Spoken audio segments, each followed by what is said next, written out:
Hello, everybody. Good evening, and welcome to episode number 77 of the Below the Yellow Line podcast. I'm your host, Joe Landy Pavline. We got Justin Ebert and Daniel Ford, Daniel Year 48. Subscribe to this YouTube channel. As always, we're going to talk about a lot of things in motorsports. Of course, we'll get into the Le Mans and what happened there. Toyota, their third consecutive win, their third win as Toyota as a constructor as a whole. Last year, of course, with the current LMP1 regulations. We'll get into more of that a little bit later. We'll get to talk some Bristol, Kyle Busch versus Kevin Harvick, two drivers that have a combination of wins that exceeds hundreds in the Cup Series that will definitely be in the Hall of Fame of the future, as it says in the title. We're going to talk supercars and that bizarre MotoGP event in Misano for the second week in a row. But let's get started with NASCAR. The NASCAR playoffs are in full swing. The round of 16 is officially over. Yep. And so race 29 and of 36, and that was the final race of the round of 16. Kevin Harvick, who led 226 laps, already advanced to the next round, started fourth after the whole grid was set by this metric system. Is in victory lane for the 58th time in his career, and then ninth time in 2020. Kevin Harvick's 45 years old. Yeah, man. The guy is unstoppable, man. Honestly, if you don't have him in the championship war, then something is not right. The way how he's driving now, it's just proving that old guys could do as much work, like Harvick has 9 wins this season. People think Richard Petty has the record for like all time, but modern era, Jeff Gordon 13 wins. He's 4 away, which is going to be hard to do, but Kevin Harvick has good tracks in there. Some tracks are hard. It's like the round of 12, which that's going to be previewed, but if you don't know what that round consists. It consists of 3 tracks. I think it's Las Vegas, Talladega, and the Roval. Which Vegas, that's not bad, but then you go to Talladega and the Rovals back to back. 2 of those tracks are wild cards because you don't know what is coming, which I'm talking about Talladega and the Roval. Las Vegas, Harvick has won at Las Vegas. Yeah. So do I pick him to win that race? Find out when we talk playoffs. We'll talk about that later. Yeah. But Harvick has going into the round of 12 now. I think Harvick is definitely going to move up to the round of 8 easily. Yeah, he has so much momentum from Bristol, which Bristol was an interesting one for other drivers. Some complaining about lap cars, but other than that second place driver, you just to continue where you left off there, Kyle Busch, who won stage 2, led 159 laps, started 9th, and boy, that could have been his night. He was unlucky here and there with some of the lap traffic. Well, it's kind of weird. Said there at the end. Like, it's also about Kyle Busch. Like, people say Kyle could get by lap traffic easily. Xfinity has no problem. It's the Cup Series he has issues with getting by lap cars. Like, he could, earlier in the stage 2, it took 10 laps for him to get by Cole Custer. And he said Logano was holding Kyle up. How did Harvick get by Logano easily? Harvick is better in lap traffic recently than Kyle. Kyle just can't get by lap cars quick enough. It's the same thing. He was complaining about Garrett Smithley and Joey Gates. And do you want to know what Garrett Smithley said? Hey, tell him to drive my car. He literally told him to drive for BJ McLeod. See how he does. I mean, there's only so much you can do in slower equipment. It's like you can't do anything in that car. Right, and that's not the first time Kyle Busch and Garrett Smithley made contact with the race in Las Vegas. Yeah, which Garrett Smithley, he can't do anything in that equipment. You can't go fast in that equipment. Yeah, let's move down to the results in continue on with the top 10. Eric Jones finished third. There's a lot of conversation about Eric Jones and where he's going in the future. We'll discuss that later. Rookie Tyler Reddick finished fourth, and there was a few cautions that happened late in the event that resulted in, I think there were only 8 cars that finished on the lead lap. Six. Yeah, six cars. So many drivers lucked out in the finish here. Eric Jones, Tyler Reddick. Eric Almirola, playoff driver, finished 5th after leading 1 lap and starting 10th. He moves on to the next round. So does teammate Clint Boyer, who finished 6th. Was the last car to complete 500 laps at the end of the race. Yeah, the person 7th was the first car a lap down, which people are didn't like the yellow, but people are saying it's James Davison's fault. But Austin Dillon kind of ran into him. Like, you never noticed the 3 ramming in the 53. Like, but people say Australian drivers are dumb because James Davison. I'm like, it's not his fault. He got ran. It's not his fault at all. People are just maybe you're reading the comment section too much. No. That was Blue Jimmy 48 fan in his video. He started complaining about him. Oh yeah, if you watch Blue Jimmy 48, he does reaction videos. Yeah, he started complaining. He thought he was Canadian, and then I commented, no, he's Australian. Oh, and people, yeah. 2 oofs there. All right, let's move down. Let's just get down to the results here. Chase Elliott won stage 1. He led 23 laps. Could have won the race. He did win the All-Star event, which was held at Bristol. We'll talk about the feature of the All-Star race later in the podcast. But Elliott finished 7th, first car off the lead lap. Chris Buescher needed that 8th place finish. It was an expected year for Buescher to do well. I think the COVID-19 pandemic really got in the way of events that could have been in Busch's favor. The lack of practice and qualifying did get the best of him this year. Ryan Preece, first top 10 of 2020, the 4th of his career, finished 9th. And Ryan Preece looking to secure a future in the NASCAR Cup Series. It's unfortunately not as likely as people thought it was going to be, heading into the start of last year. But there's still a rumor of how about him taking Briscoe's ride at Stuart Haas if Briscoe moves up to the Cup Series. Right. That's possible. Michael McDowell rounded out the top 10, starting 26th. So well done for the driver of Front Row Motorsports. Now, here are the drivers in the playoffs, in or out of the playoffs. Outside the top 10, Joey Logano moves on to the next round. He finished 11th after starting 2nd. Austin Dillon maintained consistent 3 races, which places Dillon, the third generation, or the driver who was the grandson of Richard Childress, into the round of 12. Yes. Ryan Blaney. Now, on the other side of surprising things, we did not expect Ryan Blaney to get eliminated. He is out. Blaney finished 13th in the race. Kurt Busch managed to get in. I think he's in the final seed of the round of 12. Yeah, he only has one. Yes, that one bonus point. Yeah.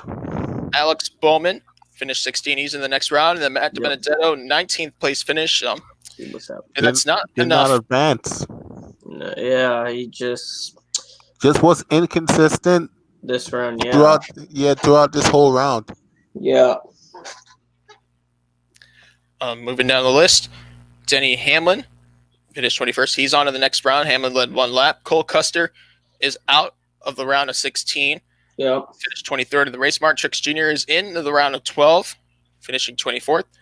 34th place was Brad Keselowski. He's into the next round. Keselowski led 82 laps from the pole. Yeah, he had people say, Keselowski was going too slow. I'm like, well, Keselowski had no power steering. The car wouldn't turn. Power steering is very, very crucial to when you're at a short track. And when you don't have power steering, and then when you come towards the end of the race, your arms are not going to be in good shape at all. Yeah, you're like forcing to turn the car. Yeah. Yeah. All right, and the final driver to be eliminated from the playoffs is William Byron, who retired in the 38th position. Yeah. And Byron, like Kyle Busch, ran into lap traffic, which ended up taking him out of the it was a worse outcome for Byron than it was for Kyle Busch. But it was not Byron that catch the lap car. It was Bell that catch the lap car. He rear-ended Christopher Bell, for some reason, Bell said I couldn't go on the outside, even though Gase was on the bottom. Bell had 3 seconds he could have went up high. Nope. Bristol track. You can either commit or you're. But his spotter Stevie Reeves said to Christopher Bell in turn 4, go up high. There's a lap car. Yeah. That happened in turn 1, so he had time, but he didn't listen to his spotter, which is crucial. You got to listen to your spotter. All right, and before we talk about the playoff standings, the next race will be the Las Vegas South Point 400 on Sunday, round 30 of 36, and the beginning of the round of 12 in the playoffs, race 1 of 3. Wait. Also, for people that are confused, it's not in the afternoon. People think it's in the afternoon, but it's not. It's going to be at night. Yeah, it starts at pre-race at 6:30. The race is at 7. Technically, the race will be in the afternoon for Las Vegas. But I mean, Eastern time. For the East Coast, will be at night. Yeah, it's 7 Eastern. And with that said, let's take a look at what the round of 12 will look like. 3 different tracks. I think this is going to be the toughest round, just my humble opinion, for these drivers. Vegas is not tough. Tracks. 2 of them they're all challenging. Vegas is not that bad. You just have to have the better 1.5 package, basically. But it's Talladega and the Roval. That's the problem areas for the drivers.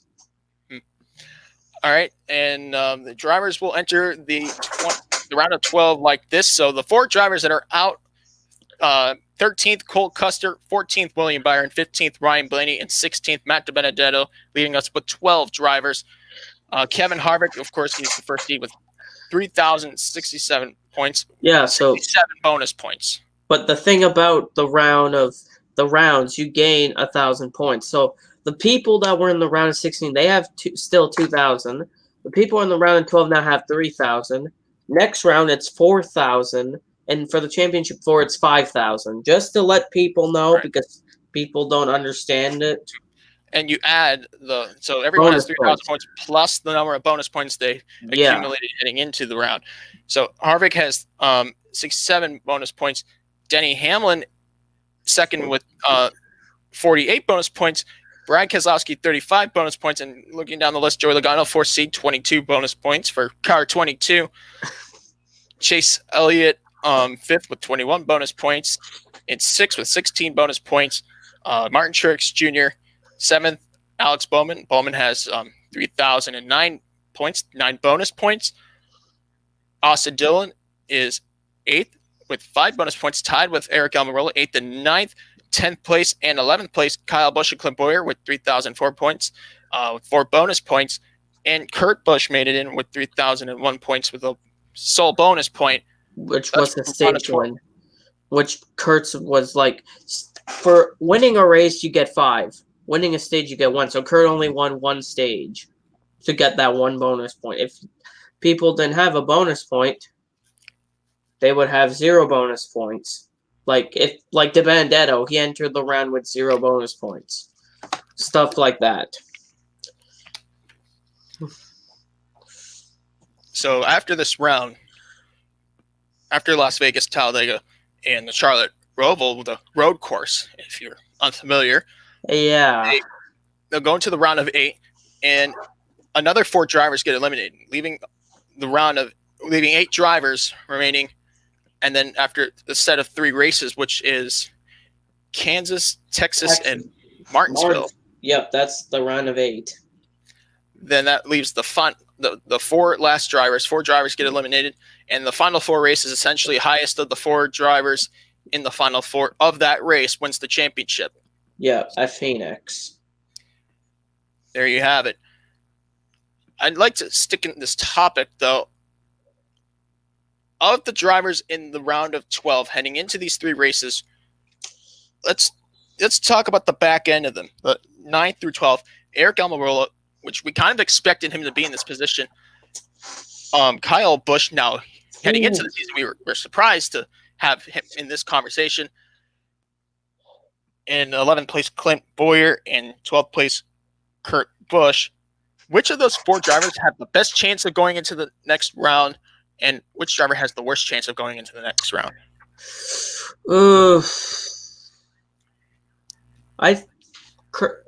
Kurt Busch, he has one of the worst chances. He goes to Vegas. He's on mile and a half. Then we go to Talladega, which he's not the best on restrictor plates. But then we go to the Roval, a race where he finished 21st last year, and that's unpredictable. So I'd say Kurt Busch, he has basically the only way he has a chance is winning at Vegas. Other than that, I don't see Kurt Busch moving on. Clint Bowyer, I don't see him moving on. He's not consistent enough for the round of 8. Like, Vegas, last year, he started on the pole, finished 25th.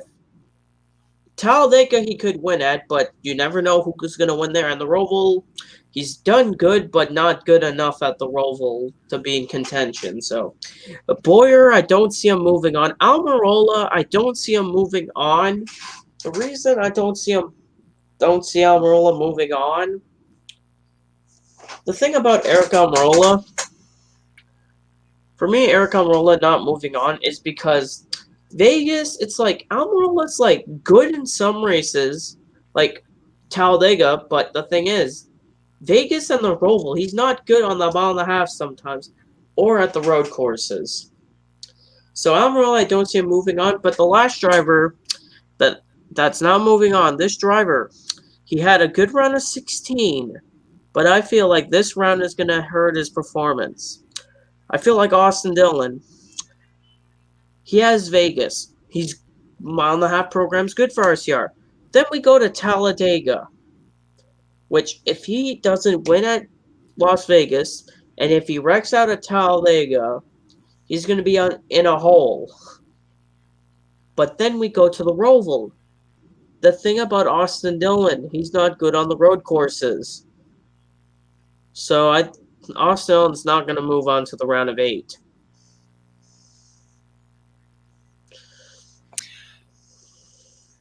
All right. So let's move on to the next. Actually, before we move on to Xfinity, I want to give my take because I failed to answer my own question. The driver I think is going to go in the round of 8 that's in the bottom, or the 9th through 12th seed. Wait, what did you say? What was the drivers in the round of 12 who are most likely going to make it to the round of Damn 8. it. I said the people that are going to be eliminated. Yeah, I lost track of what I said, dude. I gave my 4 that's going to be not in the round of 8. I said the let me do that. Thanks. That's what I did. I just basically gave my prediction of not making it to the round of 8. Oh yeah, the 4 drivers I have not making it to the round of 8. Austin Dillon. Yeah. Now Austin Dillon, he's a steady driver. I just don't see Las Vegas being a good race for him. Vegas, they're not bound the mile and a half, but it's Talladega and the Roval. Like Talladega, if he wrecks out of Talladega, you have the Roval. He's not good on those tracks. He's not good on road courses, so that's already going to be bad for him.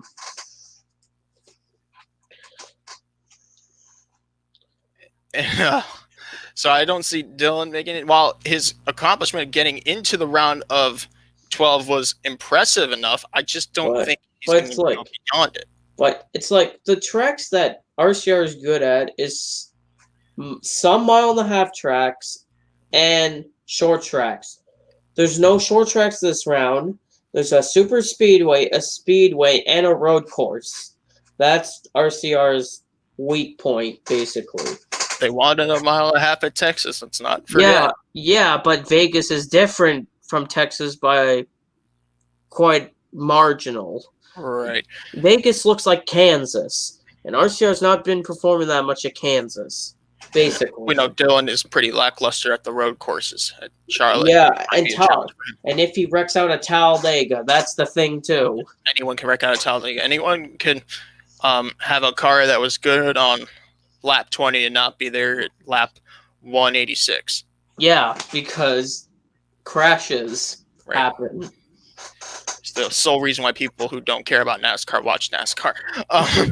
So the other drivers I have going out, Clint Bowyer. While Clint Bowyer might have a good chance to win at a track like Talladega, and while Bowyer does have a win at a road course, we have to go 8 years to find that victory, which was at Sonoma. And it wasn't like he pulled away with that either. There were a lot of drivers coming and going that race, and I just don't see it happening. Also, Bowyer's been inconsistent. Like, Bowyer's sometimes there, but then, like, I've noticed some races, Bowyer, like, I've seen some races, Clint Bowyer finishing up front. Next race finishes like 20th. That's not consistent. If you're finishing a top 10, then finish like 25th. That's not consistent. That's not going to help you. Right, but he has one of the best cars.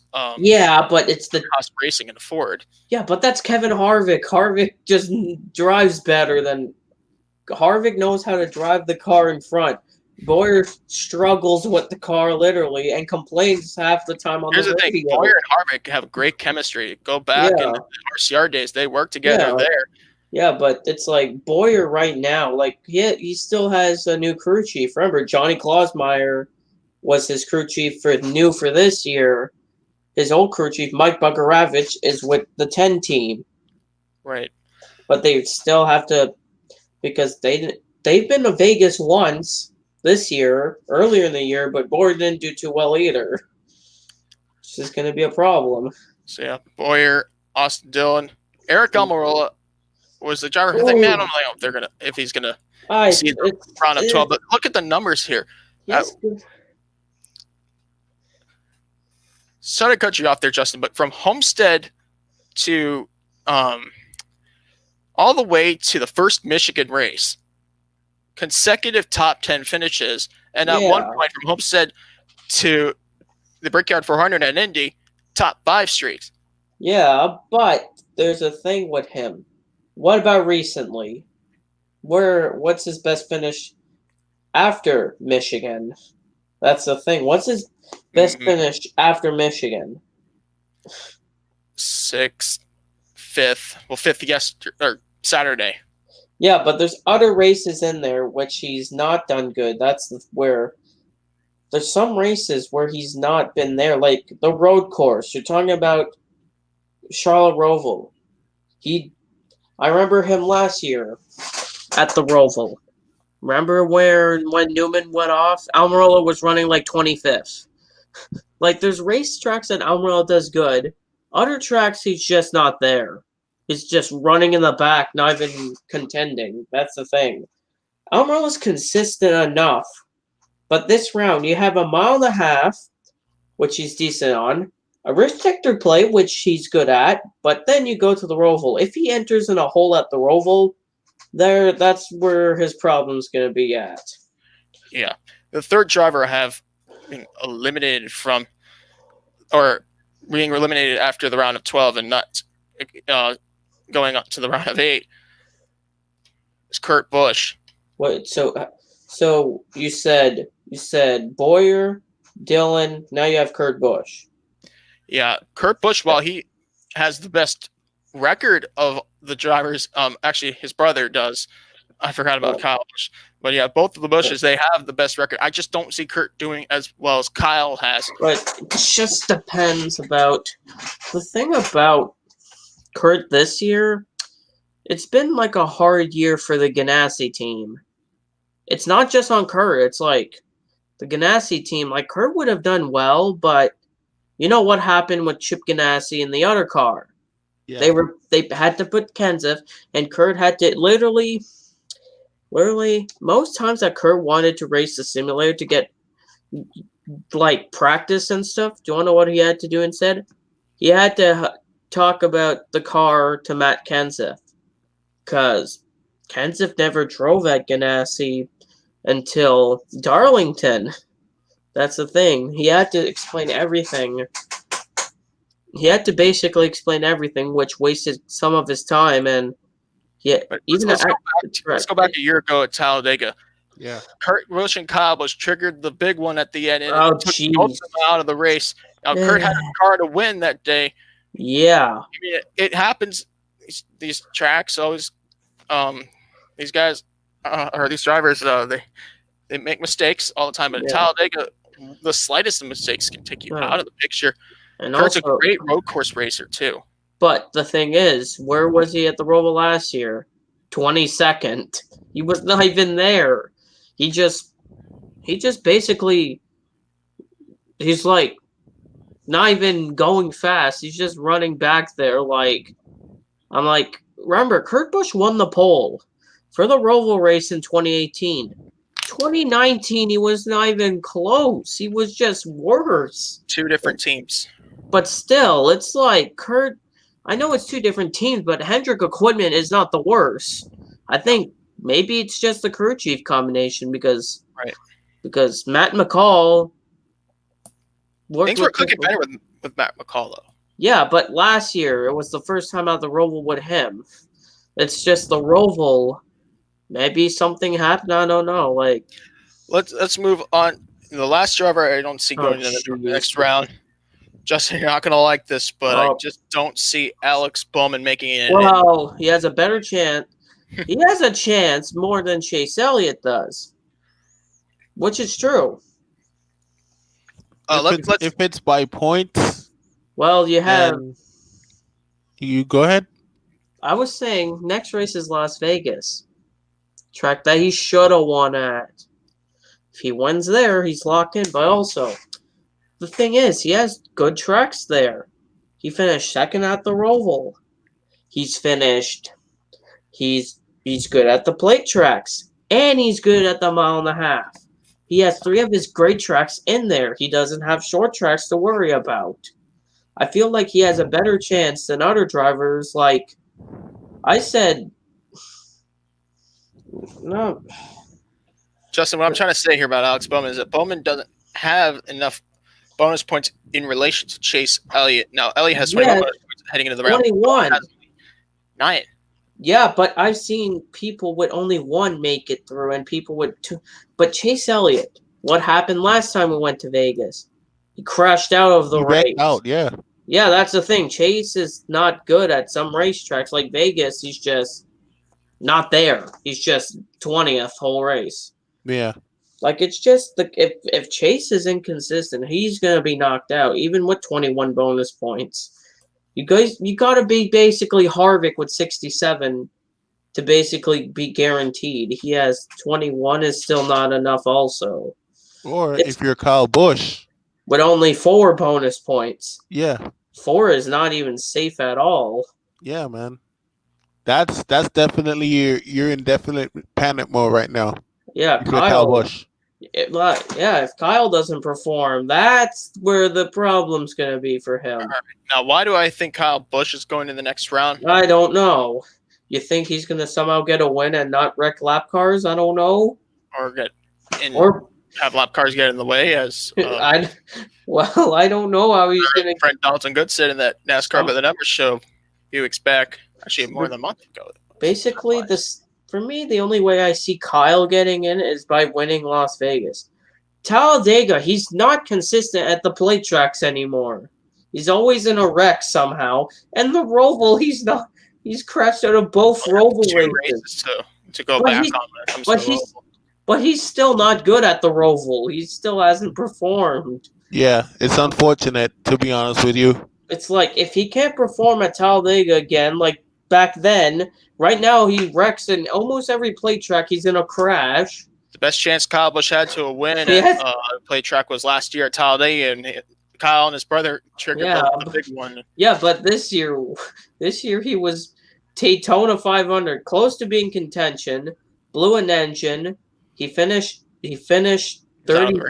He finished at Talladega in 32nd, and at Daytona he crashed. That's the problem. He's wrecked at too many plate tracks. Yeah, if he does that again, that's gonna hurt him. That's gonna hurt him big. Because 4 bonus points is not a lot compared. Like, I've seen drivers, people say 20 bonus points is not enough. Kyle has 4. The same amount as Clint Bowyer's bonus points. It's going to be tough for him. Yeah, Bowyer. I mean, it's going to be tough for everyone. Yeah, like Harvick has races that are tough for him, but not tough for him. Like, he's good at the mile and a half, so that's good for him. He's good at the play tracks, but the Roval, he ran second at the Roval last year. He did good at the Roval. No, the second at. I'm an idiot. Bowman got second. Harvick was in the top 5 last year. Like, if Harvick has good strategy, he's going to be basically going on to the round of 8.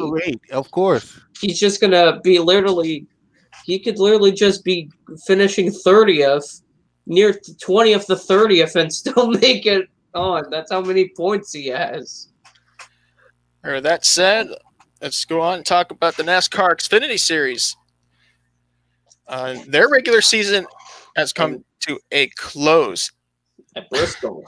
Yeah, Bristol for round number 26 of 33, the regular season finale for the NASCAR Xfinity Series, the Food City 300. Chase Briscoe led only 11 laps after starting 10th and claimed his 9th career win, 7th of 2020. Yeah, he's closing on that 8th. Remember, he wanted 8 wins? He's closing on that 8 wins this season. Yeah. Yep. Chase Briscoe. So what about Denny Hamlin? We're talking Cup or Xfinity. Okay, I'm sorry. Don't worry. Joseph was saying we're talking Cup. I'm like, wait, Briscoe's in Cup? Never knew. Maybe next year. We'll see. We don't know yet. That nothing's confirmed. We'll know in the postseason. We got Chase Briscoe scored the win. Ross Chastain was also close. Chastain started second, led 117 laps, and finished second. Yeah. Austin Cindric finished in third after leading 42 laps from fourth up the starting grid. Harrison Burton finished fourth after starting sixth. Justin Allgaier won both Stage 1 and Stage 2. Allgaier led 126 laps after drawing pole. He finishes in the 5th spot. Anthony Alfredo scores a very impressive 6th place finish. In 7th, Noah Gragson. Gragson started 3rd. Gragson unable to defend his win from earlier this year at Bristol. Finishing 8th, Brandon Jones. Jeb Burton rounding out the 9th spot, finishing 5 positions behind his cousin, Harrison Burton. Harrison Burton will be in the playoffs this year. And Riley Herbst round out the top 10, and 3 drivers that are in the playoffs that finished outside the top 10 include Brandon Jones, Ryan Sieg, who led 4 laps, and Justin Haley. Oh, jeez. So this is what the Xfinity Series playoffs will look like for 2020. There are 7 races, 3 race rounds, and the final 4 race at Phoenix. We'll start with Las Vegas this weekend, Talladega next weekend, and the Charlotte Roval. Yep. Then after that, round of 8, you have Kansas, Texas, and Martinsville, and then the championship 4 at Phoenix. Those are the 7. They only have not 5, 7 playoff races in the Xfinity and Truck Series, if people didn't know. Also there's some teams out there that I've seen, actually. There was teams that crashed out. There was 2 JD cars in a same crash. Jeffrey Earnhardt and BJ McLeod crashed out. But a thing about BJ McLeod, he was not too happy about getting wrecked by his teammate. Do you want to know what other reason BJ was not happy? It collected his own number 99 of Vinnie Miller. His driver, Vinnie Miller, got collected in that wreck too. So basically, BJ had to pay the damage for that 99 car, which is not good. Like, people are wondering, why is there not many Xfinity teams? It costs money. Like, there's some teams that are so desperate that they're switching owner points from cars. You know that number 5 car with Matt Mills? They switched owner points. The 99 and the 5 switched owner points. It's the same thing with DGM Racing's number 90 and the 36. They also switch owner points. They're so desperate for points and money. So they're switching owner points from different cars. Because honestly, they really do need it to continue operation. Yeah, like BJ McLeod. People don't understand how hard it is to race for another team and own your team at the same time. He drives the 6 for JD Motorsports. He has 3 full-time cars racing. That is hard to do. Like like people say, owning one is hard. He has 3 cars. He's focusing on, and plus his ride he's racing in. He's driving for another team to make money for his team. Yeah, That's the business model NASCAR. Yeah, he has. Right now. And also, people think he has veteran drivers. You have Vinnie Miller, who's in his 3rd full season, Matt Mills, who's in his 3rd full season, and Stefan Parsons in a part-time ride. Like, it's kind of hard to manage your team and focusing on your ride. Sometimes they start in park, other times they run the race, and they may have good equipment. Nonetheless, they show up. Let's get into the playoffs, though. We do have 12 drivers in hand. Chase Briscoe and Austin Cindric are tied for the 1st and 2nd seeds with 2050 points. So 2,000 points plus the bonus points. 50 bonus points for both of the 4 drivers. Justin Allgaier is seeded 3rd with 33 bonus points. Yep, that's wins and stages combined. It's like all that. Yeah, in 4th, Noah Gragson with 25 bonus points. Brandon Jones is 5th with 20 bonus points. Justin Haley, 6th place with 18 bonus points. Yeah. Harrison Burton is 7th with 14 bonus points. And 8th, Ross Chastain, 10 bonus points. Which is only 10 stage wins because he hasn't won. So, because the stages are 1 point, so that's 1 times 10. So he's won 10 stages to get those 10 bonus points. Yeah. Yep. In 11th, or in 10th, Michael Annett. Or so 9th and 10th are tied with 2 bonus points. Ryan Sieg, Michael Annett. 11th place with 1 bonus point, Riley Herbst. And 12th with no bonus points, making it in, Brandon Brown. Congratulations to the owner driver. Which, do you want to know what's interesting? You know Brandon Brown's equipment? He doesn't have an RCR motor in there. He does not. All privateer. But do you want to know what Brandon Brown decided to do for the next 2 races? To decide to he actually RCR is going to give him an ECR engine in that 68 for the next 2 races at Vegas and Talladega. Because they're not going to make it in by just their speed. They're probably not going to make it anyway, but Brandon Brown's team, that's a small team. Yeah. Have you seen where they've been up in the top 10 in that equipment? And it's not RCR, it's not Ryan Sieg racing with the RCR motors. Yeah, it's like Brandon Brown just impresses me with how that 68's running. I see him sometimes in the top 10, top 5. I'm like, he doesn't even have the best equipment, and he's doing that. I mean, he held off Jeremy Clements and Alex Day in points. Yeah. That's actually impressive. A lot of people are underestimating Brandon Brown. I think it's very impressive. Yeah, and like Jeremy Clements. Jeremy Clements is also another case. Like, he's also driving for family-owned teams, same as Brandon Brown. They're stuck driving for, and like Alex LeBay, he's actually a part-time driver. He's not even full-time, and the thing about Alex LeBay, he just does good for Mario Gosling's equipment. He's sometimes near the top 10. I'm like, wait a minute, he's not even in the best equipment, and he's. Here's the thing with the lack of factory drivers here and top equipment teams that we used to have maybe 4 or 5 years ago. These teams are experiencing more top 10s than ever. But sometimes they even beat the Gibbs drivers.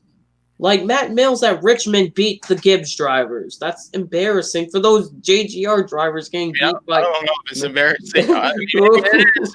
Maybe I think it's embarrassing. I think, listen, You have good races or bad races. Things happen. But I've seen Riley Herbst get Now is beat. the time for mistakes to be out the window. Maybe Brendon next, if Riley Herbst somehow still has his ride next year, that'll be funny if Riley Herbst just gets beaten by the weakest teams next year. I don't know, like. I don't think really anybody has. I mean, it's almost like there's so many the field's up for grabs there. Yeah, but then we go to the Roval. Riley Herbst is not good on road courses. But I have a feeling the two more drivers would easily succeed over there. Chase Briscoe, Austin Cindric, they're good on the road. Chase Briscoe won the first ever race at the Roval. Of course. And people say the Chevy should be dominating. There's more of them. The Fords have been winning more, and there's only 2 of them. The Fords, if you have a Ford, people the manufacturer with the most cars are going to win everything. That's not always the case. Ford has 2 cars, and they're the ones winning. It reminds me of the NASCAR Busch Series in late 90s. A lot of teams, actually, they would switch from Chevy to Pontiac. Yeah. With the General Motors on the plate tracks, knowing, the Pontiac noses have the best aero record, or even I remember this. I think it was the 2003 NASCAR Busch Series season. Yeah, when a lot of the teams actually ran 2002 bodies because the 2002 bodies would do better at Daytona and Talladega. Yeah. All right, on to that. We'll probably discuss that more in 2 weeks, or the next week when Talladega shows up. But yeah, the next race will be Las Vegas, a 300-mile event. Round 27 of 33, and the first race of the round of 12 in the playoffs. So the Xfinity Series works like this: round of 12, 3 races, Las Vegas, Talladega, and the Charlotte Roval, and 4 drivers get eliminated. The round of 8, we'll have Kansas, Texas, and Martinsville. Yep. And then the final 4 race will be at Phoenix, which also different about the Xfinity Series and Truck Series is the same thing. Them, it's not 5,000 points. Like, this round is 2,000. The next round will be 3,000, and the final round is the 4,000, not 5,000, because there's one less round. Yeah. If it's 12, 8, and 4. It's not like a Cup, which is 16, 12, 8, and 4. Or the Truck, which is 10, 8, and 4. Yeah. All right, let's move on to the Truck Series. We'll definitely have that Xfinity conversation. Mr. Mayor of... Get used to his name, Sam Mayer. He's not the mayor. He's not just the mayor of Toledo. He's the mayor of Bristol. Yes. Oh, yes. Yeah, we're going to... Yep. So the NASCAR Gander RV Truck Series, soon to be renamed the NASCAR Camping World Truck Series. Which people said it was fake. No, but it's not the thing fake. about Gander RV and Camping World are basically the same thing. Yeah, but Camping World coming back is still good. It's just a title sponsor. It's not a disgrace to NASCAR. It's not. People are saying about it. But it's just a title sponsor. You're watching. You're reading too many comments on social media. It's the same people that say Jeff Byrne has to.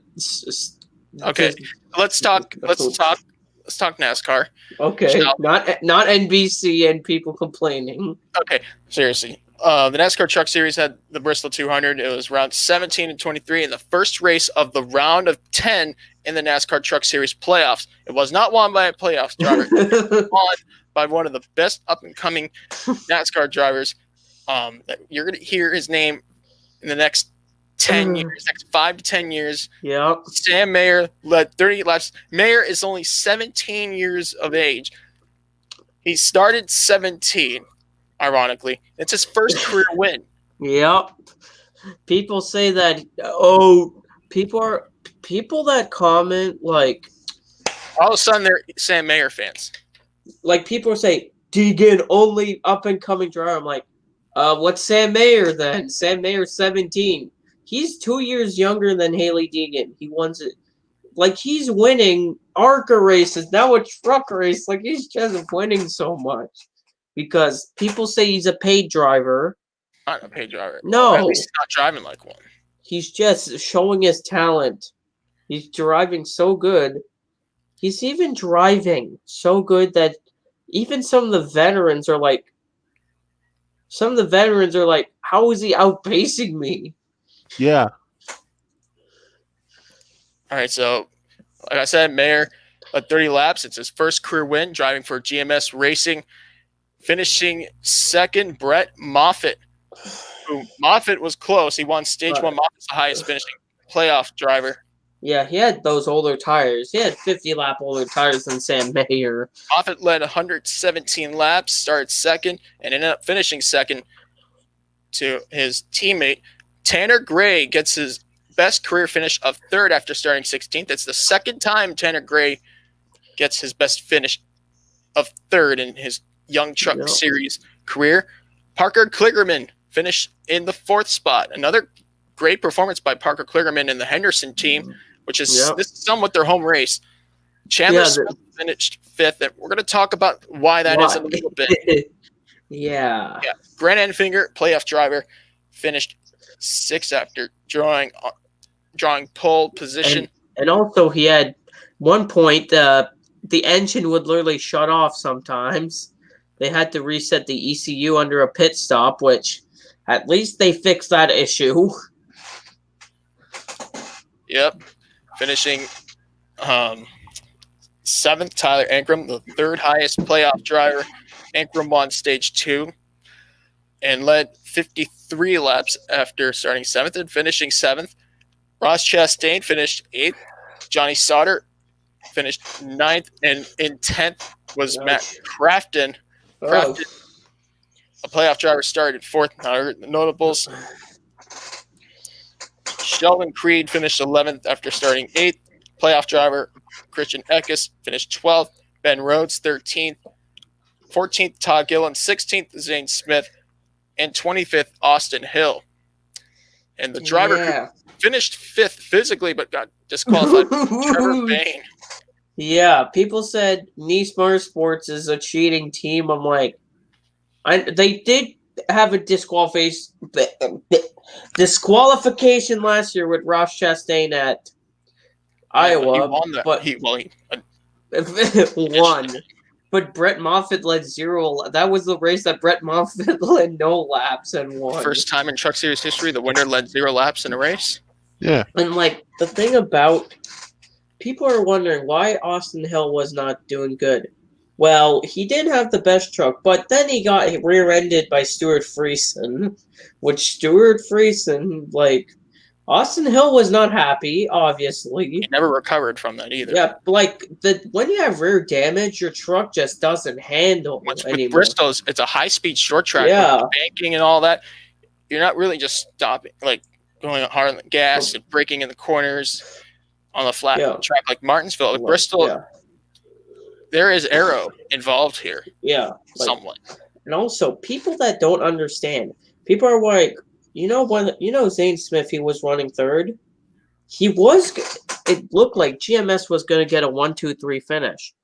No, Zane Smith ended up having a left front down with like 10 to go, which basically ruined his almost a top 5, top 10, which really sucked for Zane Smith. But next race is Las Vegas, which basically that's going to... Second race of the round of 10. Some drivers are going to not like that.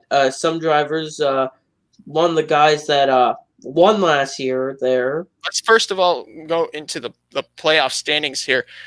Because a non-playoff driver won at Bristol, that means nobody is locked into the round of 8.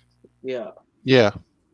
So it's like this. Brett Moffitt has 2068 points, which is plus 36 above the cut line. Sheldon Creed is 28 points above the cut line in second. Zane Smith is another driver for GMS Racing, a trio of GMS Racing plus 25. Brent Enfinger is the highest Ford, plus 24 above the cut line. Tyler Ankrum is 5th, plus 19. Matt Crafton is 6th, plus 13. Ben Rhodes is 7th, plus 6 points. And in 8th, Austin Hill, plus 2. And the cut line, -2 points in 9th, Christian Eckes, and -8 points in 10th is Todd Gillen. It's a very close margin if you really think about proximity. But next race is not going to be a wild race like at. If it's a wild race, there's going to be that would be interesting, but I don't think Vegas is going to be Las Vegas. We see a lot of. No, that's not. No, Vegas is not Talladega. Vegas is not the bump drafting at Talladega. Nope, that's the last race of the round of 10. This race is tricky. Yeah, but they still have to get through. We still got Las Vegas to go through, that 134-lap race on Friday night. Yep. It's pretty much a mad dash. Yeah. Basically, whoever's good early, they have to stay out front. Whoever's bad, try to adjust the truck. If your truck doesn't... How can you adjust something when it's only the green flag of lap 1? That's another thing. A lot of people are forgetting that since May, the only time you learn about the car you drive is when the green flag drops. Well, for lap 1 of the race. Well, we went to Vegas already once this season. Well, they had practice earlier this season. Yeah, we went at race 2, which Stuart Friesen didn't do. But that's just that last time we. Yeah, but Kyle Busch is not in the field, so it's going to be a free for all. Except if Austin Hill pulls the magic like last year, just dominates and wins. Well, he's good on the mile and a halves. Yep. So next race will be Las Vegas, round 18 of 23, and the second round of the race in the round of 10. The second round of the round. I was about to say the second round of the round. Okay. All right, now we're gonna talk Le Mans. Finally, the race that someone got disqualified before the race ended. Yeah. So yeah, the 88th running of the 24 Hours of Le Mans in France for the 7th round of the World Endurance Championship, the 88th edition of this classic event. While this race was held behind closed doors, the vibe of 24 Hours of Le Mans hasn't changed. I mean, it felt a little eerie, but in the end, at least the race happened. Yeah. And, in the end, it was Toyota Gazoo Racing. Drivers Sébastien Buemi, Brendon, Hartley, Kazuki, Nakajima. While they did not find success in Formula One, they have found ultimate success at the 24 Hours of Le Mans. TSO 50 hybrid with 387 laps complete. It's their 3rd win as a constructor for Toyota as a whole, and for the team, it's the 3rd in a row. 5 laps, not 6. 5 laps separated the overall winner, number 8, from the overall, or from the second place overall car. The Rebellion Racing number 1. Yep. So we're gonna go. We're gonna talk about each class. We'll start with LMP1. Obviously, Toyota won that event. I know Justin. It's the last race with these LMP1 cars. Anyway. Well, it's the 7. It's always something happens to 7, but never lost the turbo. For some reason, they lost the turbo. Yeah, but why then?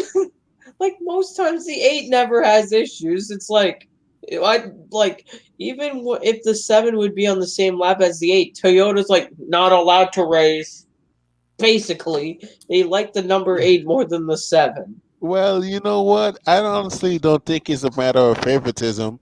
It's even the people of the 7 car don't like that the 8's always better. That even Mike Conway's not liking it. Mike Conway? Yeah, Mike Conway was in that car? Yeah, he drives the 7. The Le Mans 24 Hours once again. Yeah, I wanted to see that 7 win at Le Mans, not the 8. The 8 dominated. But they managed to get on the podium due to a mistake by the number 3 Rebellion when Louis Delatraz made a mistake entering the Indianapolis corners through Arnage, which costed a double podium for Rebellion Racing. I forgot to mention the second place Rebellion Racing car was driven by Gustavo Menezes, Norman Nato, and Bruno Senna. So a lot of experience there in Rebellion. Of course, that is their last Le Mans for the foreseeable future, unless something changes, which is unfortunate. Yeah. And the last place car that retired from the race was the number 4 Bicalls Racing Team when they had a problem in the race. Tom Dillon, Bruno Spengler, and Oliver Webb had a bodywork issue, and the car never returned to the racetrack. All right, now let's talk about probably the most competitive class and the most exciting finish of all the classes that ran in the 24 hours of Le Mans this year. DTE. No. The LMP2. It was not that. Oh, man. No, LMP2. No. The 22 got gifted the win. The 38 basically gave it to when he pitted. The 38 ran out of fuel. Yeah, but 30 ran out of fuel, yeah. Well, I wish the 32 would have gained some time. The 32 was close, though. But let's talk United Autosports and how successful they have been in 2020 so far. They have won pretty much. I think they're undefeated in the European Le Mans Series this year. Yeah, that's so far. One for the 32, the other 2 wins for the 22. Yeah, but right now the 22 is doing good, but we still have races left. If they don't perform then, that they're not going to be winning every race. Yeah, that's true. You don't know if they will. And, drivers, I forgot to mention, Felipe Albuquerque, Phil Hansen, and Paul Di Resta. A perfect trio of a perfect team that has been near perfect this year. And don't forget their success in the WEC this year. They've won the last 4 races in a row. It's just incredible numbers. Yeah, and Felipe Albuquerque now is a Le Mans 24-hour winner and also the Rolex 24 winner. Second place was so close, but Jota, number 38, finished second. Now, let's not forget, LMP2 class is the only class that has a difference in tires. Yeah. There are more Michelin tires than Goodyear, but there is a tire war sort of kind of in the LMP2 class. The Jota team ran Goodyear's, the winning United Autosport Oreca Michelin, and ran Michelin tires. Well, at least the Jota Sport did finish and not get disqualified like their other. Yeah, you don't get classified if you don't finish the race. Well, the 37, you know what happened to that car? Oh yeah, they had legal repairs, so they. Yeah, they literally got disqualified during the race, not after. During the race, they got disqualified. Justin. So, Antonio Felix da Costa, the champion. Yep. Anthony Davidson and Roberto Gonzalez drove the cars. How about Pani Racing? Yeah, that's podium one team. Olivier Pani's team with the all-French lineup. Another Goodyear team. Julien Canal, Nico Jamin, and Mathieu Vaxivière. Yep. They held off the usual top French LMP2 team, which would be the factory signature Alpine Elf car that finished 4th in class. But I think the true heartbreak of LMP2 has to go to G-Drive Racing. The waning hours, they had a suspension failure when Jean-Eric Verne was entering the Arnoch section of the Indianapolis corners and had to pit. And luckily, a safety car was deployed. Yeah. It prevented G-Drive from finishing even lower. And the slow zones too. The slow zones was also a controversy in race. We'll talk about that a little bit later as we go through the results. But nonetheless, an impressive recovery for Jean-Eric Verne in the G-Drive team. Finishing 6th was IDEX Sport. They had a rough going prior to the race. Wait, which one? There's 2 of them. They both crashed. No, but which IDEC finished ahead? The 28. Okay, I was wondering because there's this 28 and 17. Yes. They both had issues before the race. Paul Luke Shetton and Richard Bradley drove that car.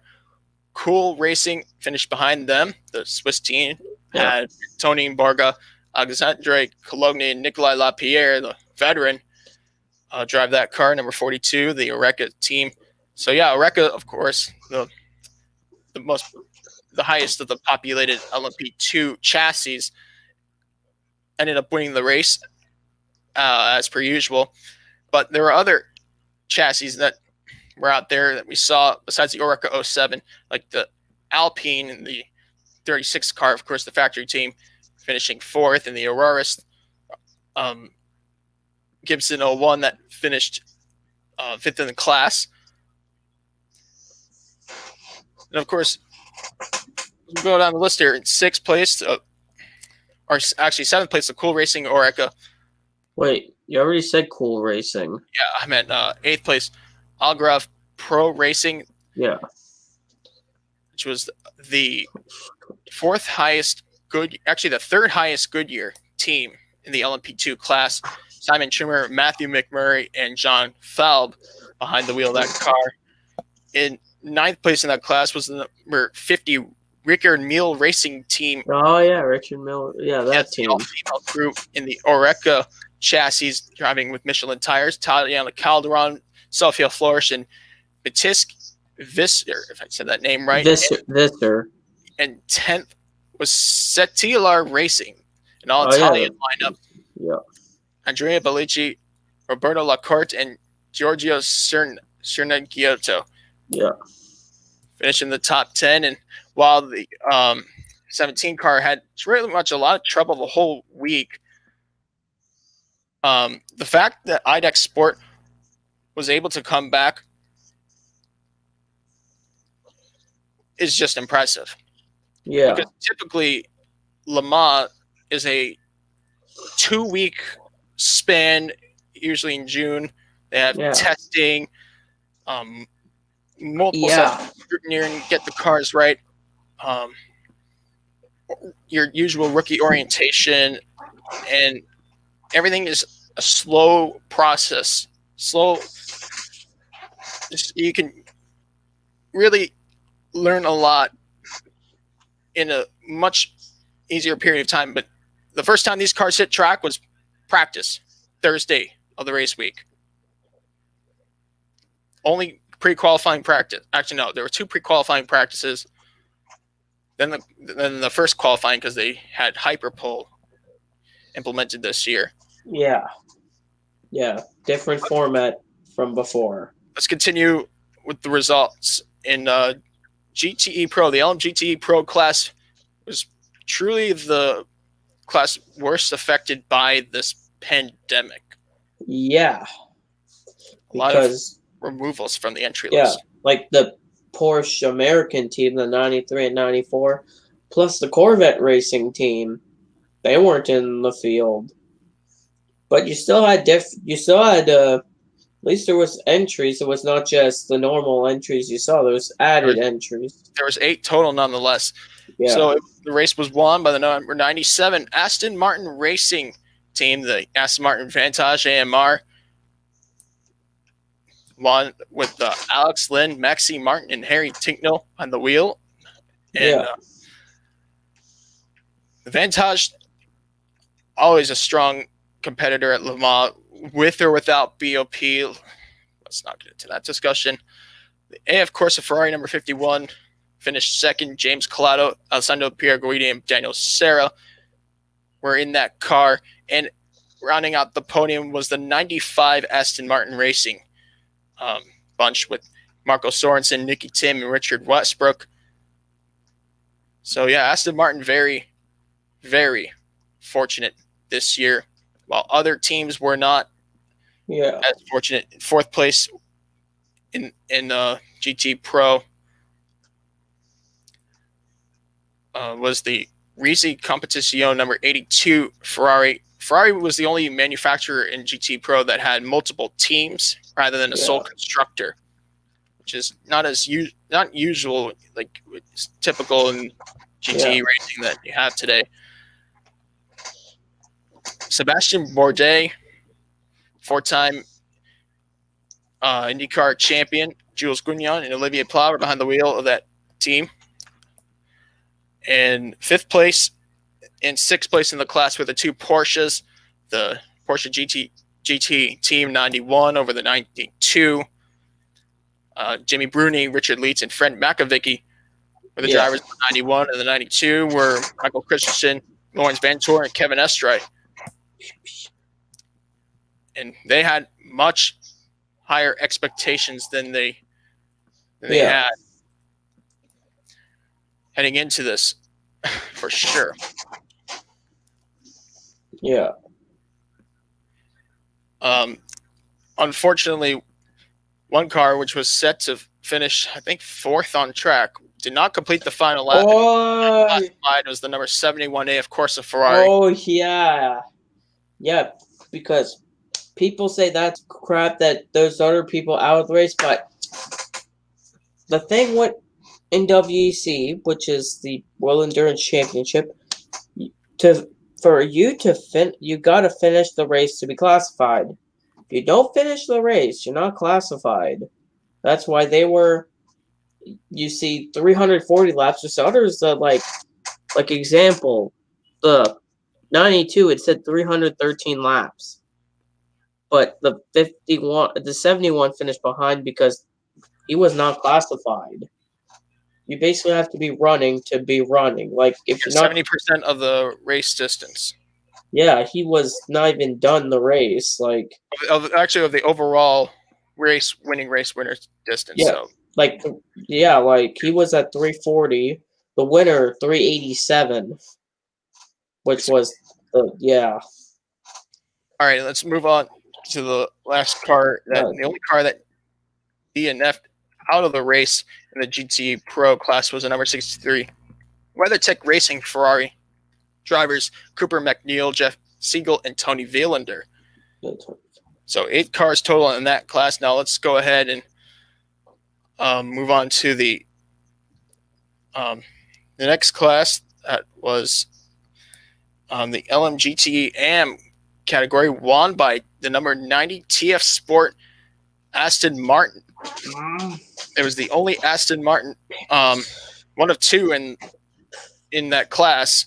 The only Aston Martin in the race overall not to be fielded by AMR, but yeah, they have an alliance nonetheless. I'm just Jonathan Adam, Charlie Eastwood, and Sally Yolik. Drivers in that car. Oh my goodness! What you figure out, Justin? What's making you wrong? Every time, I picked the 83 AF Corsa. Every time, I remember I picked the 90 once and they then win. Anytime I don't pick them, they win. It's like, I should have maybe picked them. They would have probably not won if I would have picked them. My luck with picking drivers. I don't want to pick those drivers. Like, anytime I pick them, they don't win. I didn't pick them, they win. It's like, yep. All right. It is what it is, but let's move down the podium. Number 77, Dempsey Proton Racing. Yes, the team owned by one and only Patrick Dempsey, who actually ran the race himself and has a podium as a driver, but as a team owner has a win. Matt Campbell, factory driver Matt Campbell, Ricardo Pera, and Christian Reed drove that car. Yeah. And rounding out the podium in the GT-AM class was the number 83 AF Corsa Ferrari, as Justin mentioned. Yeah. Drivers Nicholas Nielsen, Francois Parado, and Emmanuel Collard. Yep. Well, I thought they were going to be good because I've seen them do good in the endurance races, but I guess they didn't. They're like 24 hours. Yeah, because people think, if you're in the lead after one lap, you're going to be good. No, it's 24 hours. After one lap, you're not going to... The person in first is not guaranteed to win after one lap completed. Right. So, move down the list. Finishing 4th in class is number 56, Team Project 1 Porsche. I thought they were going to win. I guess that... Mateo. They did one last year because the 85 of when remember Ben the Keating's team was disqualified. But then the 56 that I picked last year, they won last year. This year, they finished 4th in class. Right. Finishing 5th was the number 86 Golf Racing Porsche. Yeah. 6th place, the number 66 JMW Motorsport Ferrari. Yeah. 7th, number 61 Luget Racing Ferrari. Yep. 8th place, number 98 Aston Martin Racing. The only other Aston Martin in the GTM class this year. In 9th was the number 85 Iron Lynx Ferrari. And 10th was the number 99 Dempsey Proton Racing Porsche. So there are the results. And now let's just get into the race itself. Rain was a discussion heading into, especially the night hours. I know they were the guys in the commentary booth from Eurosport were saying, "Oh, it's going to rain. It's going to rain around sunset, maybe around midnight to sunrise." It didn't rain at all. But another thing I was really surprised, and a lot of people forgot to mention heading into this thing, was the long, extensive hours in the night. Yeah. Because now, ouch. I wanted to say, this is a different time for Le Mans. Usually at this point, we talk about this in June. We're in September. That is 3 months after. 3 months and a week. Because it was supposed to be on the 13th to 14th. This race was the 19th to the 20th. So literally 3 months. 3 months and 3 months and a week later, we did Le Mans. And time zones change after a while. It's the same thing like over in North America. Like here in North America, we have the November. Like in November, we'll have to put our clocks backwards. And then in the spring, we go 1 hour ahead, like that. Right. I think they spend about 3 to 5 extra hours under darkness than your typical June Le Mans. Yeah. So with that said, another thing to mention about this year's 24 Hours of Le Mans was definitely, without a doubt, the cold temperatures. Oh, yeah. Talking about, happy hour. Happy hour is going to be a big deal. When the sun rises, these cars are going to be faster than light. And I guess they use happy hour as a term as, when the track is at its coldest and the tires are basically at its best, and that's when the fastest lap times happen. Yeah. Eurosport, they were going on and on about it in the broadcast. And what I'm trying to say is that overall, it was a much more chilly atmosphere. Teams are actually trying to bundle up rather than find some air. I mean, I'm sure they still try to find some air. Everywhere. That's for another discussion. But Le Mans weather is different than other areas. Right now, for them it's nighttime, like early hours morning. For them it's like 60 degrees, 60, 65. It's not like there's some other areas, so like where I live, where it's about 39 to 40 degrees. That's in Fahrenheit, not Celsius. I was just about to ask. Yeah, for me it's supposed to be like 6 Celsius, which is near freezing. So exactly. There's never... Yeah, it's like temperatures change in areas like Le Mans, in different areas, like in Joseph doesn't get snow in winter, where I get so much snow in winter. Basically, temperatures are different in every area. All right. With that said, another thing to understand about the 24 Hours of Le Mans this year is the lack of was the lack of scenery. Yeah. It got to me when there was nighttime, because you expect to see the sideshow, big Ferris wheel, maybe some fireworks, a carnival. There's nothing. Pit road glowing. It's like weird. It's like there's no fans also. Fans with sleeping bags. Or camp. Yeah, like it was so different seeing Le Mans with nobody. I'm like, it sounds weird with no fans. Like I didn't hear anybody. The only thing the only thing you saw at Le Mans was the cars on track, hearing the commentators, and the drivers swapping and the pit crew. No fans. You didn't see fans anywhere. It's like interesting. Yeah, and hopefully that's the only time in my lifetime that there'll be a Le Mans or any event held behind closed doors. Yeah, because it was so weird, like listening to usually people like the crowd roars. That's not going to work out. Or the fans. How about the end of the race when the fans storm the track? Yeah, just before the drivers take the podium. Yeah, look at that with no fans. It's like the people are confused. It's like usually you see the fans. In the end, at least the race happened, and I'm glad. Yeah, I'm glad the FIA and ACO made it work. Whether we had, maybe 65 cars as expected going into this thing, or just 59 this year, and maybe the classes were variety. Well, we would have had 60, but the 6 car pulled out. What I'm trying to say, Justin, is that there was high expectations going into the race. Had there not be a pandemic, had everything fallen in place like every year. Yeah, but at least it happened. Yeah, it did. Yeah, that's a good thing, because without happening, it would have been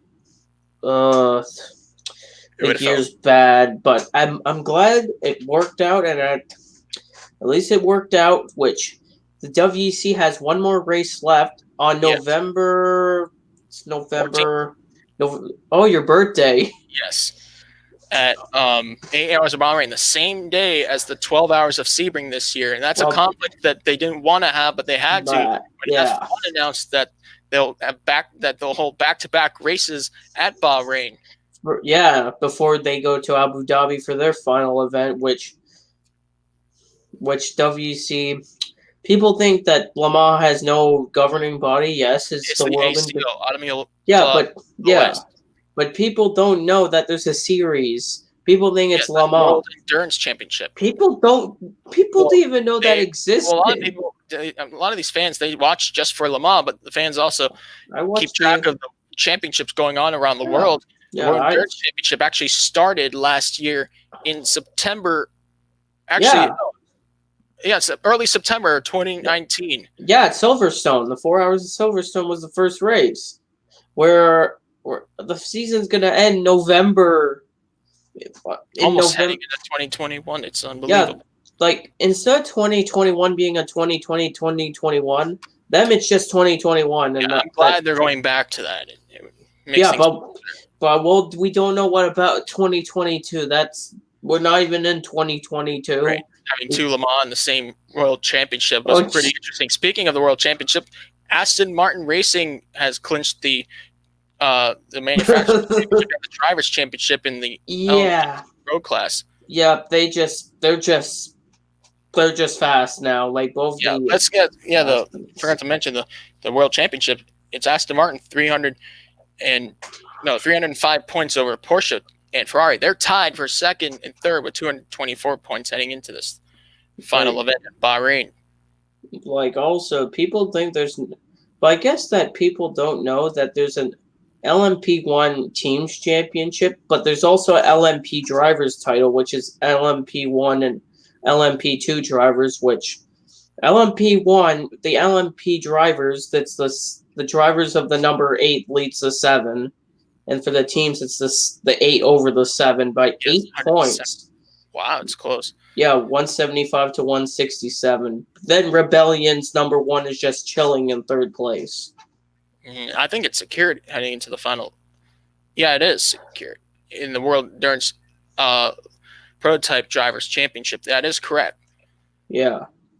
But as for the Manufacturers Championship in the LMP1 class, it is Toyota Gazoo Racing with 203 points. Rebellion. Second is Rebellion Racing with 145 points, and Team LT that failed to show up third with 29 points. They're not winning because if they're not entered at Bahrain, they're definitely like. Well, I mean, they're still listed in classification, so they're they already ran races. They were supposed to enter their number car too.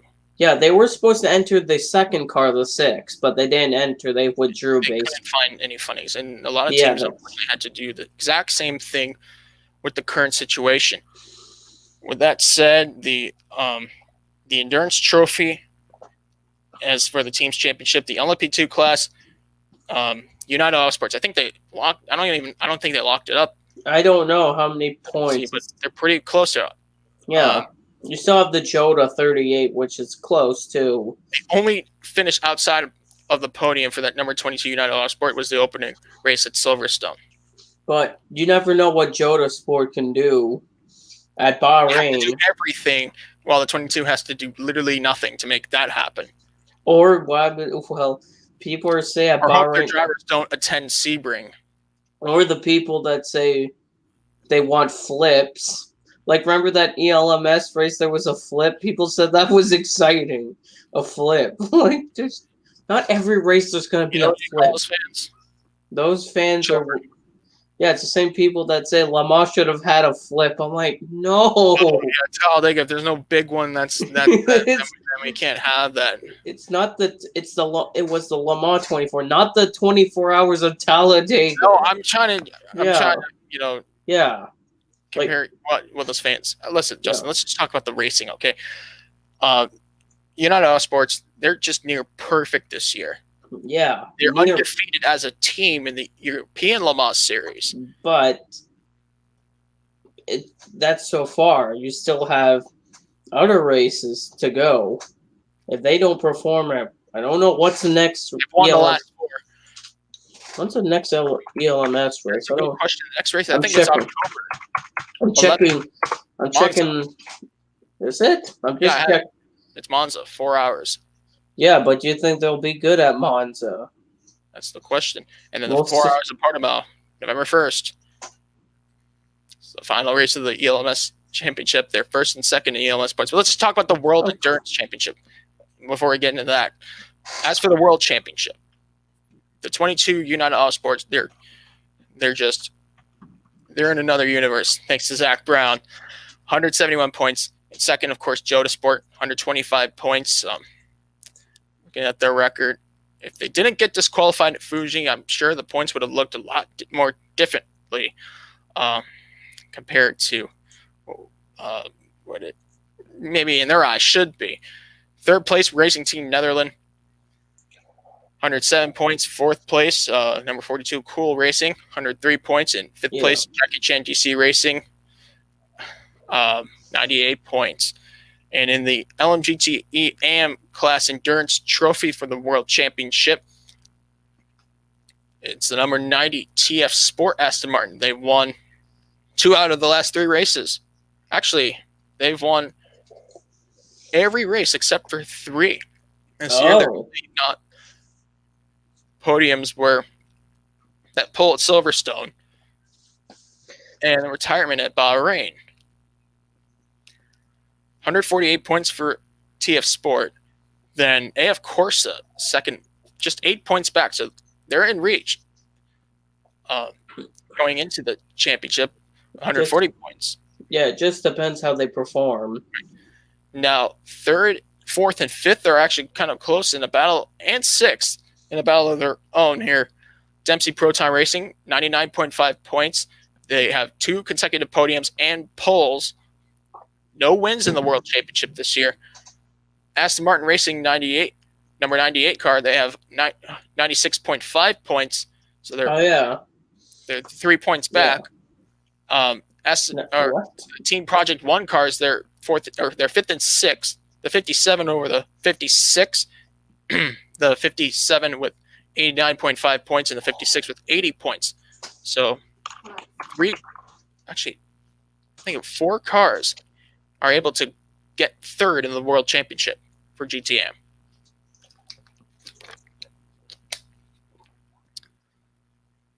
But as you said, Justin, Aston Martin in the GT Pro class, they have clinched the Drivers' Championship and the Manufacturers' Championship. Yeah. All right. So, the next race will be on the 14th of November, Bahrain. 8 hours to close the 2019-2020 FIA World Endurance Championship. But, Le Mans will go down in 10, 20 years as the Le Mans of September. Blake said last week the 1968 race was also ran in September due to civil unrest in the area, which I was kind of surprised by.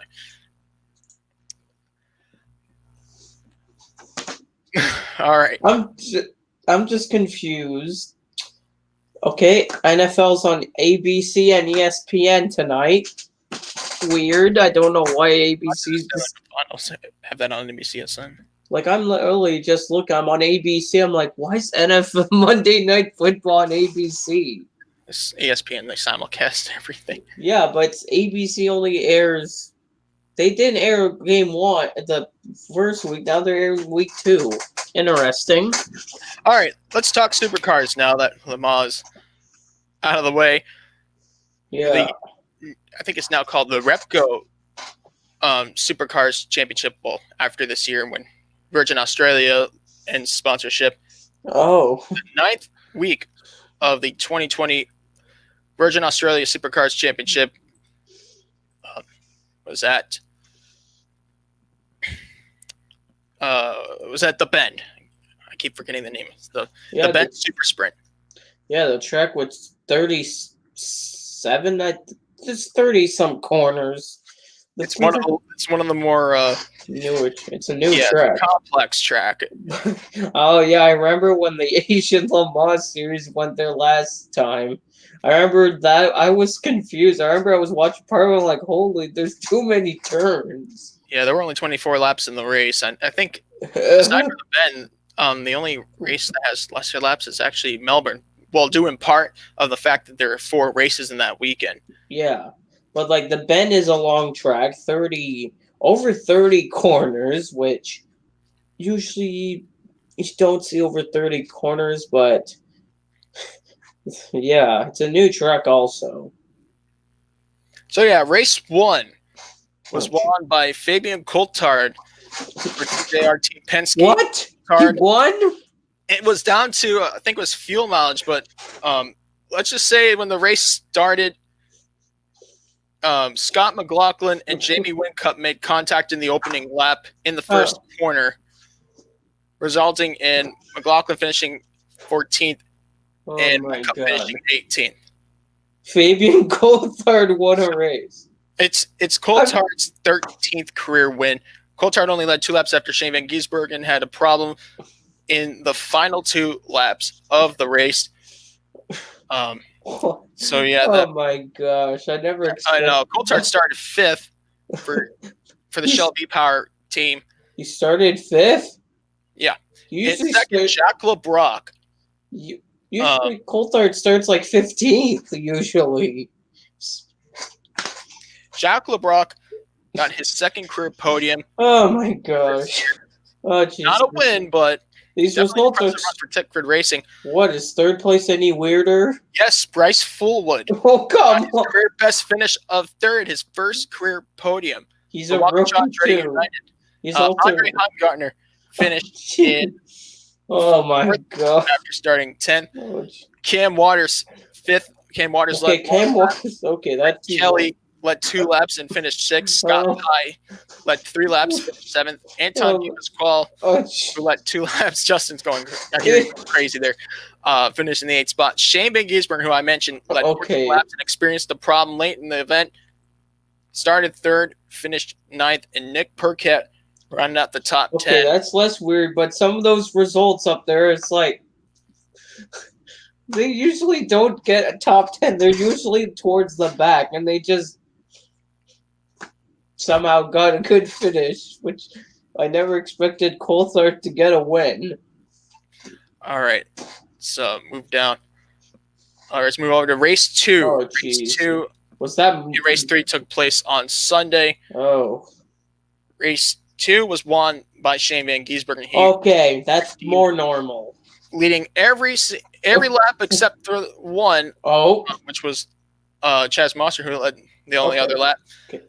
Van Gisbergen finished first, obviously, after starting second, leading 23 out of the 24 laps. It's his 39th career win and his 115th career podium. Andre Heimgartner finished second for the third time in his career, a career best finish of second. Oh my God. Heimgartner got his 5th career podium and started 5th. So yeah, the Kelly Racing driver is getting there. It's just not.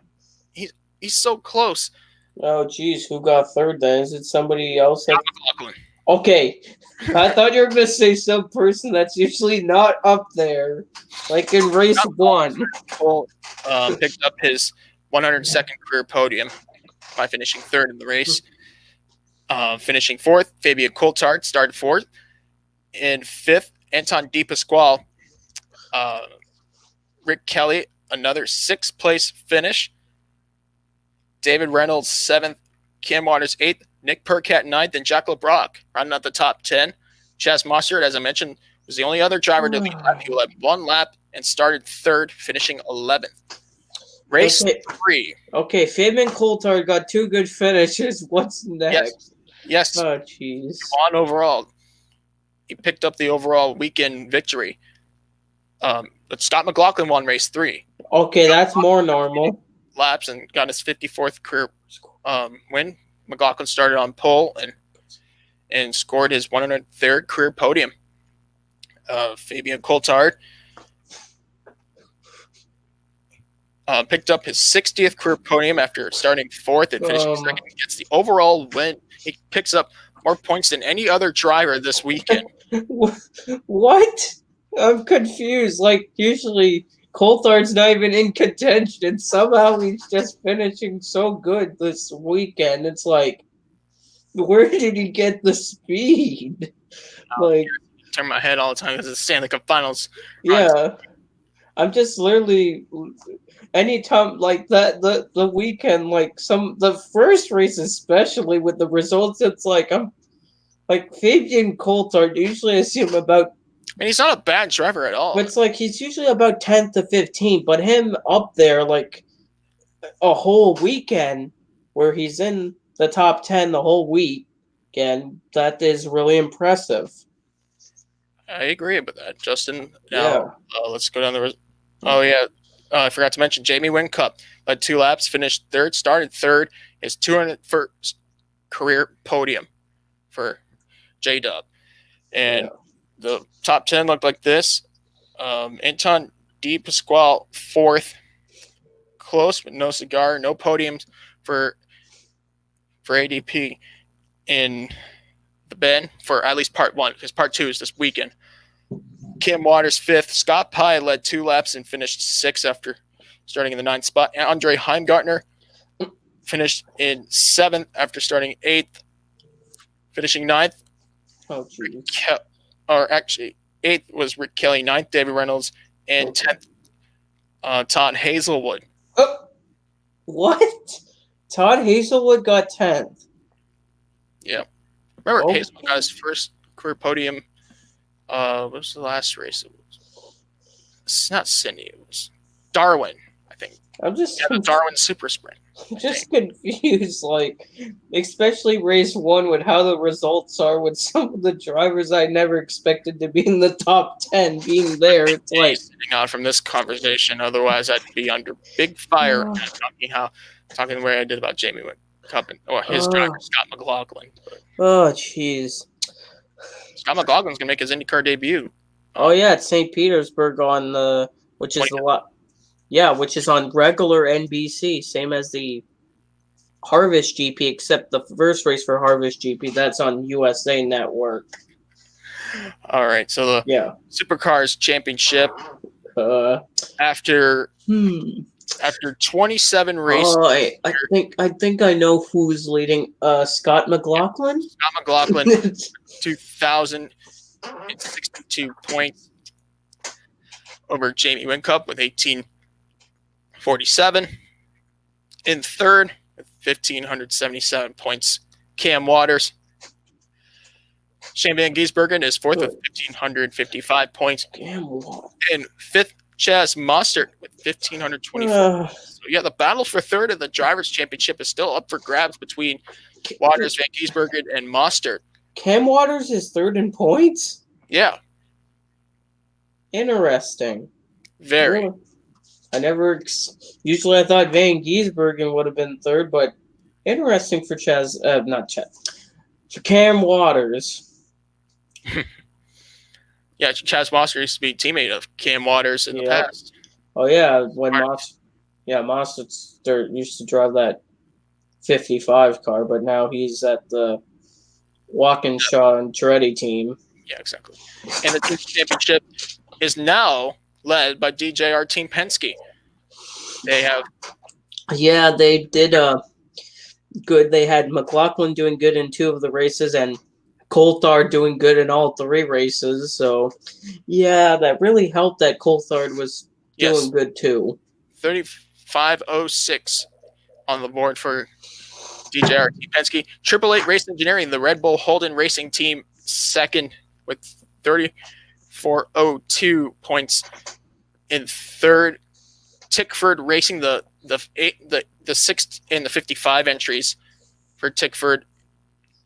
That pair is in third with 26.91 points. Fourth place is Tickford, the other Tickford half, which used to be part of 23 Red Racing. Oh, yeah.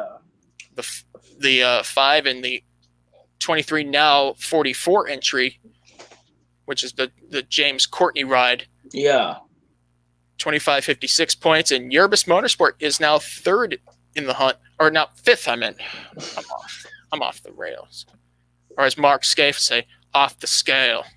25.53 for that. Well, that's better than Singapore and St. Petersburg. I guess so. Yeah, because last time I checked, IndyCar doesn't race at Singapore. I'd like to see them race at Singapore one day. But people say Singapore is boring, which sometimes it is. Sometimes it's just no passing. Because 2008 was bad. Just say that it was scandalous that year. But yeah, the next race for Supercars will be the Bend SuperSprint Part 2. Week 10 of 11 will be, or it's actually this weekend for week 10 of 11, and rounds 28, 29, and 30 of 31. So after the Bend, it's just the Bathurst 1000 to close out the season. And now we know the Bathurst 1000 entry list has been released. Oh, geez. By motorsport.com. Earlier today. We'll discuss that in another podcast, maybe next week after the Nürburgring 24 hours. But nonetheless, these drivers get an early end to the season. It's the first time Bathurst will close a season since 2000. So it's been 20 years since that last happened. Nonetheless, let's get into some other racing that happened over the weekend. Speaking of the 24 Hours of Le Mans, we had another French classic. The Tour de France bicycle race was won by, if I say his name right, someone please give me a cookie. Tadej Pogačar won. Yes. The Slovenian rider who is now 22 years old. Happy birthday. The last day of his 21st year. I was keeping an eye on the TV when it happened. Well, in Canada, I can't watch it anymore because Sportsnet ditched Tour de France and put it on an app that's $25 a month. I don't know why. I know you always lament about TV packages in Canada. Is it really that bad? Yes. IndyCar's at least. IndyCar is half and half. But like other sports, it's like their soccer coverage sucks. They put it all on Sportsnet World now. But they just don't care. Yeah, Sportsnet, Aren't they they're owned by Rogers. Yeah. Which, really Hockey Night in Canada. Yeah, they care more about hockey than anything. Or Toronto, the Toronto Blue Jays. Or the Blue Jays. They really care about the Blue Jays. Yeah, they really care about the Toronto Blue Jays. All right, let's move on to some other racing, starting with the 7th race of the 2020 MotoGP World Championship. The second race in a row had Misano, this time the Emilia Romagna Grand Prix. And Maverick Viñales picked up the win. Spaniards all on the podium. So Viñales got the win. In second was John Mir, brought Suzuki onto the podium, and Paul Espargaro finished third. Fabio Quartararo had a time penalty for exceeding track limits. Nonetheless, was classified in 4th place.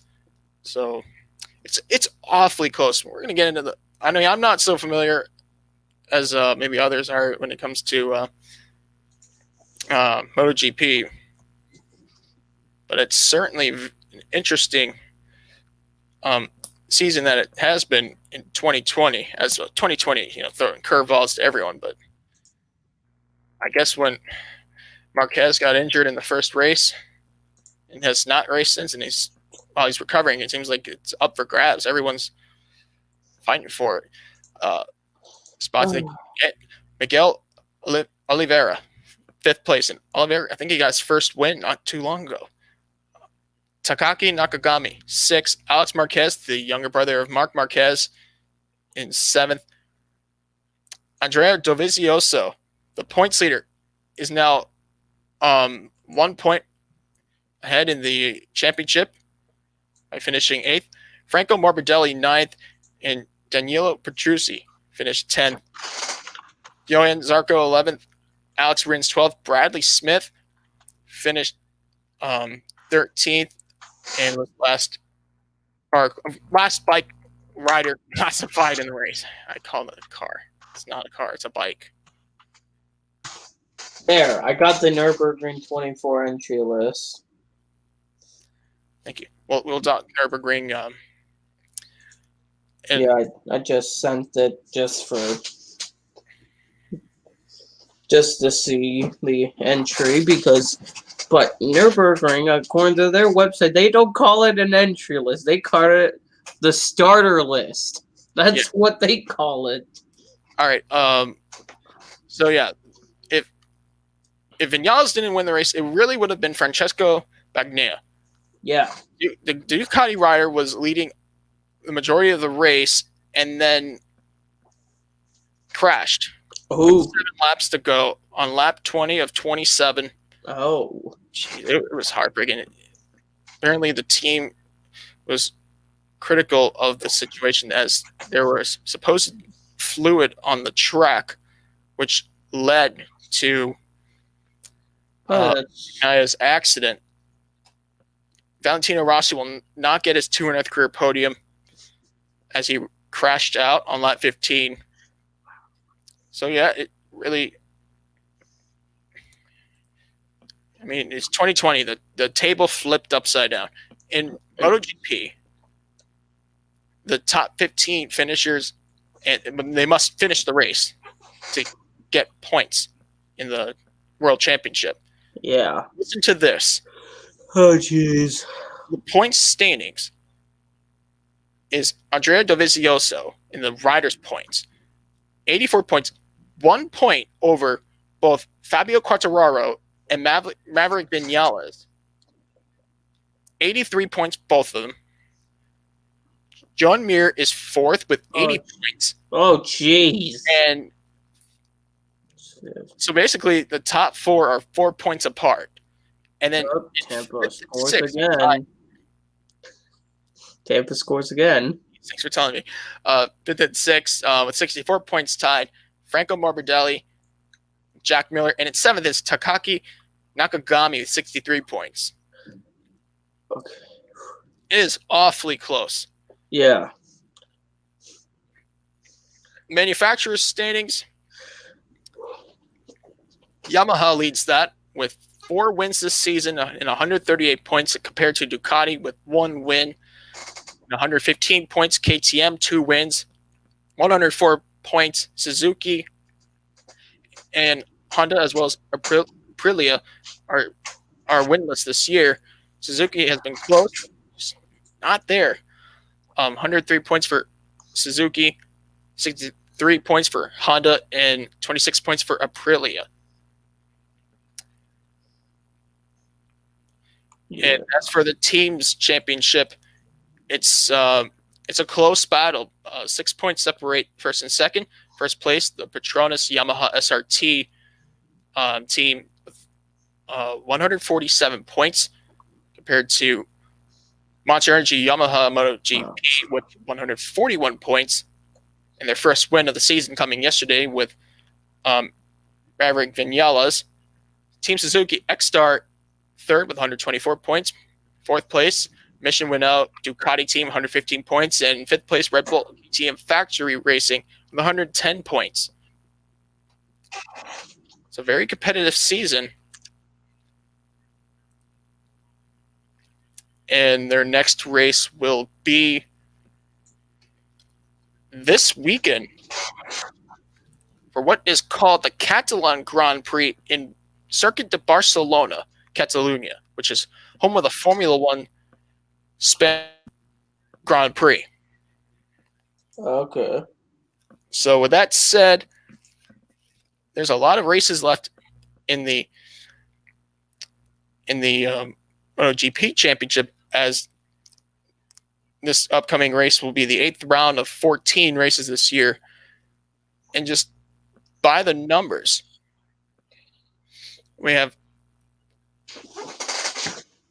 Barcelona, or the Catalunya Grand Prix this year, because it's their race in Spain. And then they go to Le Mans on October 11th. Well, obviously the short Bugatti circuit for the French Grand Prix. The chart, that's cool.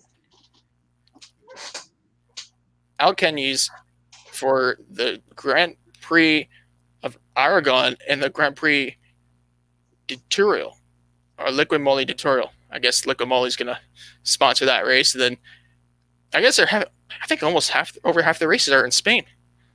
The Gran Premio de Europe, I guess it's the European Grand Prix, and the Grand Prix of Valencia in the Valencia circuit, and then the Grand Prix of Portugal at Portimao will wrap up the season. It's the last time that they had an exclusive world championship in Europe was 1986.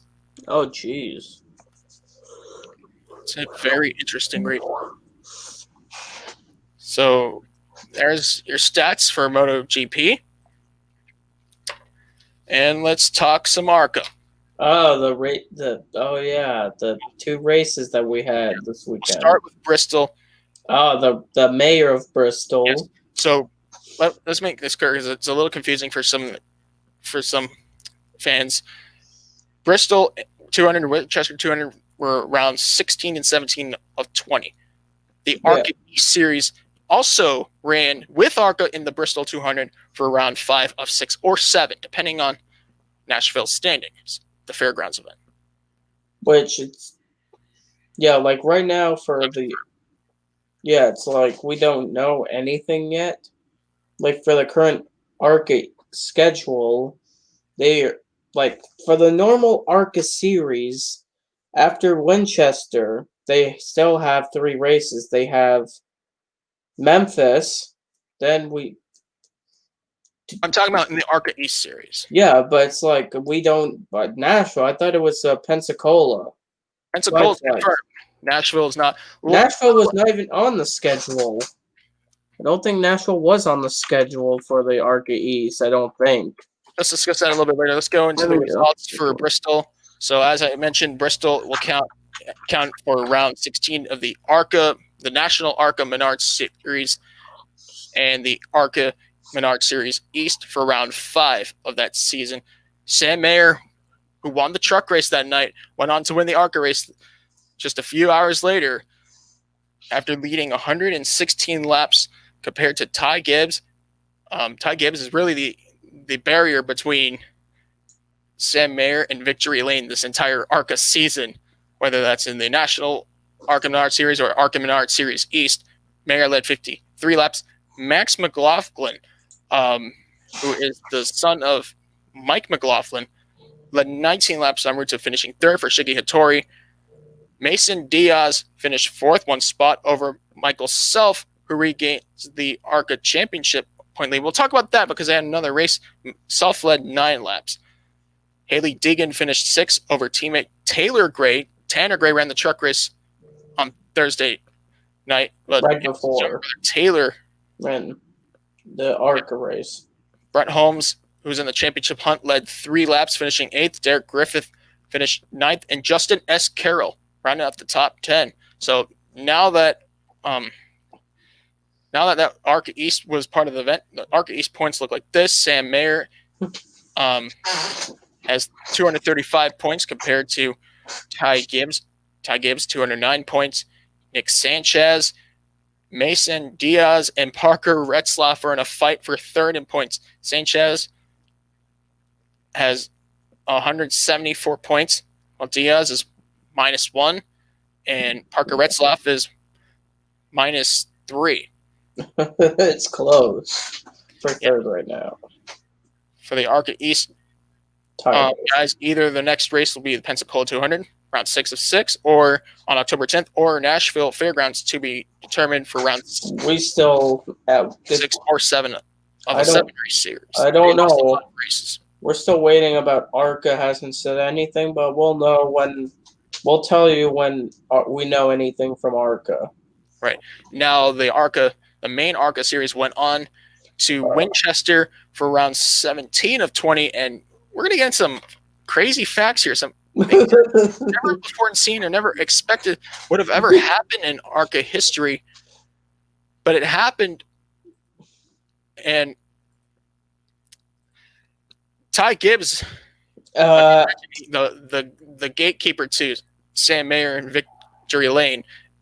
Sam Mayer wasn't in the race, so Ty Gibbs won every lap, or led every lap, but won 199 of the 200 laps were led by Ty Gibbs compared to Michael Self, who led 1 lap and finished second.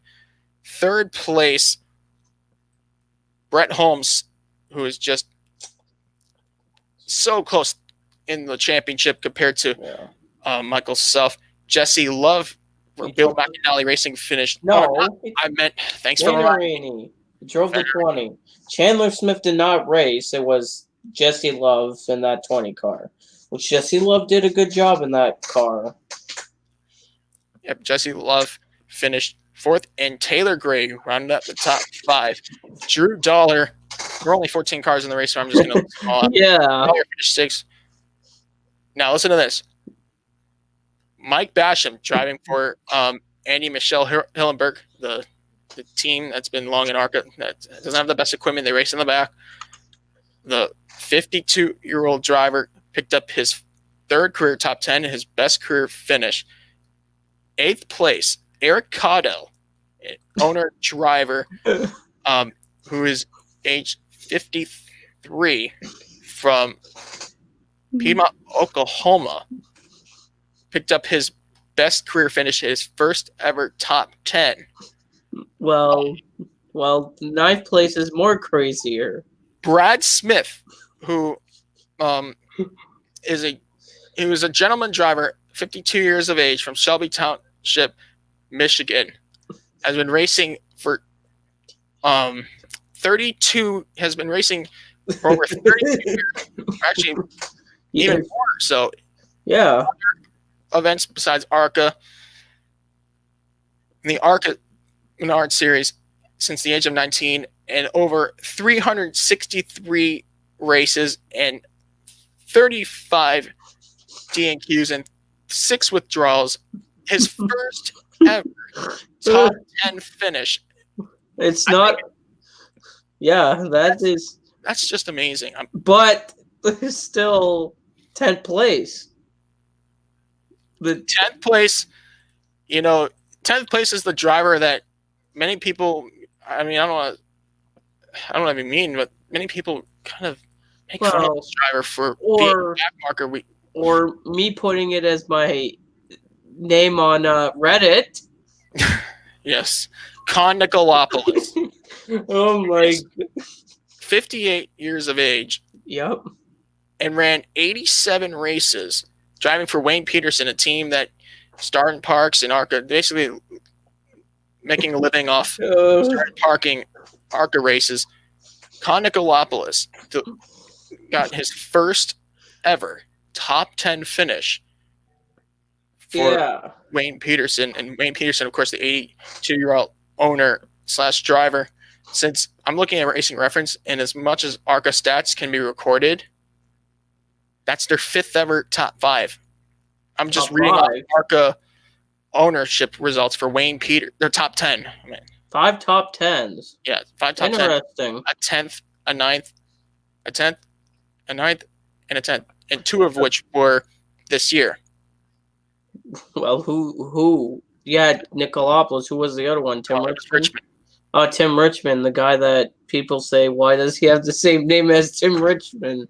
There are 2 Jeff Gordons on Racing Reference, 2 Mark Gordons on Racing Reference. Check it out. Yeah, that's true. That's interesting for Wayne Peterson racing. What I'm trying to say is that it's like there are 14 cars in the race, but but it's still good that the small teams, they don't get the glory at the big tracks. They don't get that glory. Wayne Peterson is not even just slow at the short tracks; they're slow at the plate tracks. But they people hate that they're slow. They don't have enough money. They just like to race. In Brad Smith's case, Brad Smith worked with James Hilton after James Hilton, of course, if you know, he raced in NASCAR. Yeah. He was actually the runner-up in the 1966 Cup Series season. Yeah. Second in points to none other than Richard Petty. Literally, if people don't know about Brad Smith. And when James Hilton and his son were tragically killed in a car or in a hauler accident exiting Talladega 2 years ago, Brad Smith took over. Yeah, and that's currently Brad Smith owns Brad Smith Motorsports, which also people that don't know about Brad Smith, 2015 he drove for the James Hilton team. Remember Talladega 2015? He suffered a horrible crash, and it looked like it was not with the current bodies. It was the old bodies of ARCA, the steel body cars. It was a violent wreck. That crash would have taken his life. Yeah, he just by the smallest of safety measures. Yeah, because it's not like the current bodies, like you see those the composite. That was a steel bodied car, and it caught on fire. Cup cars. Yeah, but he ended up breaking his leg. But then he came back, which I'm really glad that, because that was a horrible injury to suffer. Right, and he was able to make a comeback and still, at last finish in the top 10. And also, the last driver to finish the race was Rick Clifton, who finished 11th. Haley Deegan retired on lap 109. Yeah, she spun one time and then hit the wall on the other time and damaged the car. Second one. Owen Smith driving Andy Hilleberg starting parts, as well as Wayne Peterson, the 82-year-old owner-driver. Yeah. I just mentioned that Galapagos. If Racing Reference is up to date with ARCA, it's hard to keep track of ARCA events. Yeah, compared to us. Their 4th recorded top 10 finish. Which is good for Wayne Peterson getting a top 10. Their equipment is not good at the Daytona races or Talladega. They're not even good. Usually the first cars to get lapped, Wayne Peterson Racing. Yeah, and sometimes it was people don't like the 14-car fields, and unlike the pandemic, some teams had to shut down, the Mark Reddy's racing team. They don't even field their number 30. Aren't able to cross the border. Yeah, and there's so many other teams that can't even do this. There's some teams that can't even race. Also, like Carl Long's team, they're really trying to get sponsors to help that team. Assistance with Shigetori. Yeah, for the Shigetori team has TRD support. Yeah, it's like they need every support to keep going. Close off on ARCA, and their next race will be this weekend, the Memphis 200 Memphis Motorsports Park. I think it's Memphis. Yeah, that track for round 18 of 20. 2 more races. Yeah, 3 more races remaining. Memphis and Winchester, the lone dirt race of the event. Winchester's not dirt. No, Illinois State Fairgrounds. I'm bad. And then not Kentucky, Kansas. I was about to say. You were about to say Kentucky. And you were going to say Winchester. I forgot points.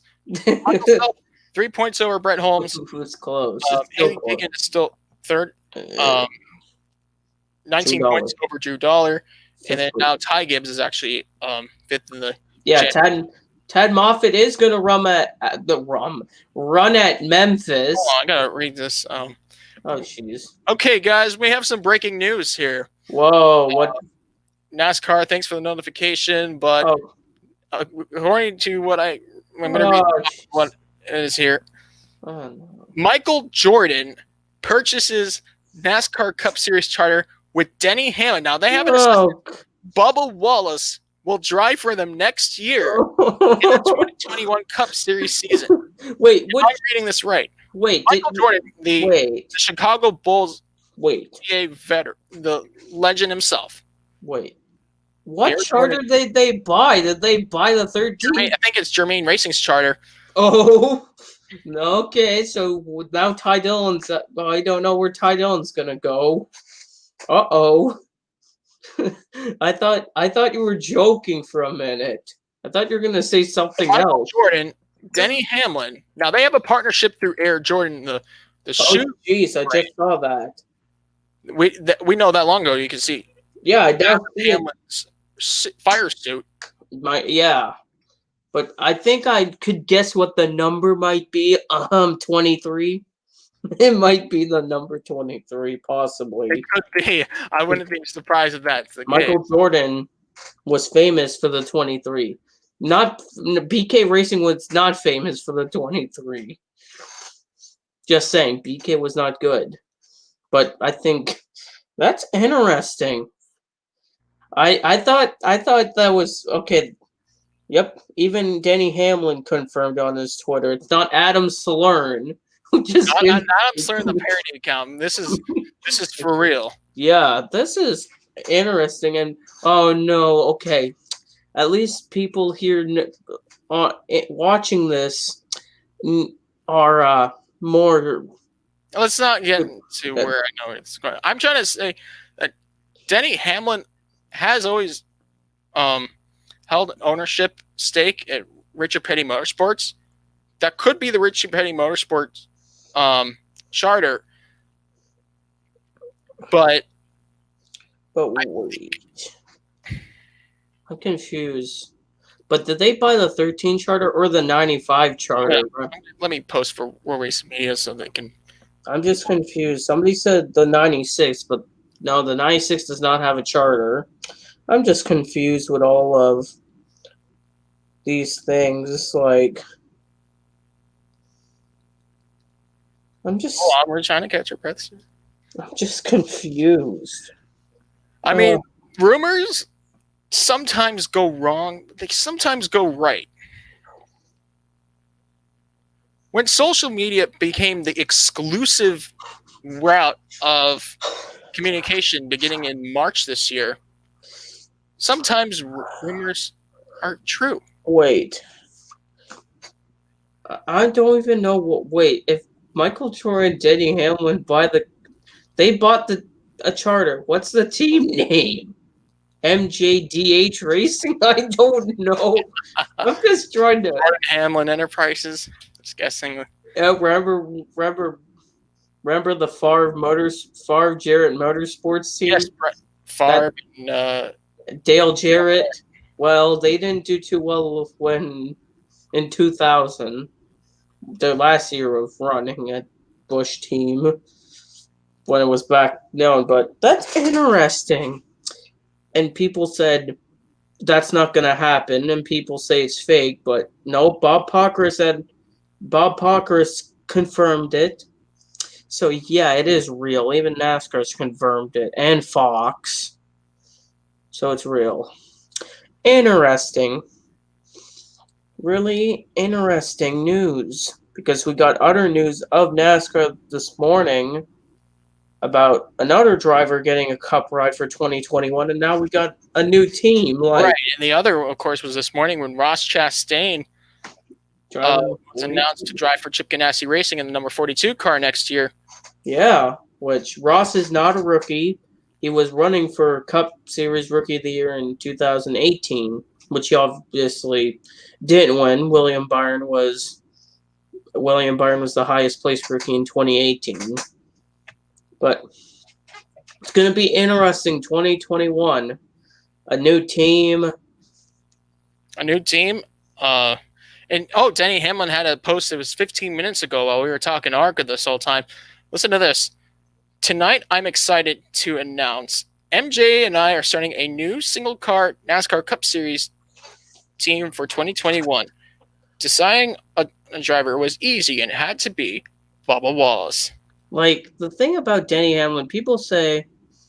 I think this is good. I mean... I know people don't like Bubba Wallace, but, like, Bubba Wallace was stuck with Richard Petty's equipment. That equipment is not fast like it once was. But I feel like because I most likely there's going to be a Gibbs alliance if Denny Hamlin's co-owner. So I feel like this is going to help Bubba's career. Like, as long as Bubba Wallace doesn't and Denny Hamlin, they can work this out. Yeah, like, because Hamlin... I remember he's posted a picture of young Michael Jordan and Richard Petty at Charlotte Motor Speedway before the 1982 World 600. like the thing about I've just noticed about, Denny Hamlin's going to be still racing in the Cup Series in the 11. Michael Jordan's going to, they're going to be managing everything, but later they run Toyotas. Yeah, because Denny Hamlin may be a Joe Gibbs alliance. We'll see. And we don't know any crew chief or spotter. We'll know that in the future. We're Joseph. We're not gonna be working for them. Just saying. No, I don't. That would be weird. Michael Jordan is coming to NASCAR, and it's for real.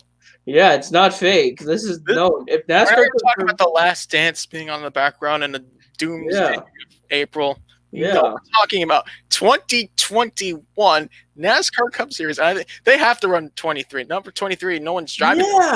Yeah. The last time was BK Racing, which their 23 was not successful. They had R3 Motorsports before that, which was Robert Richardson's team. They were not successful either.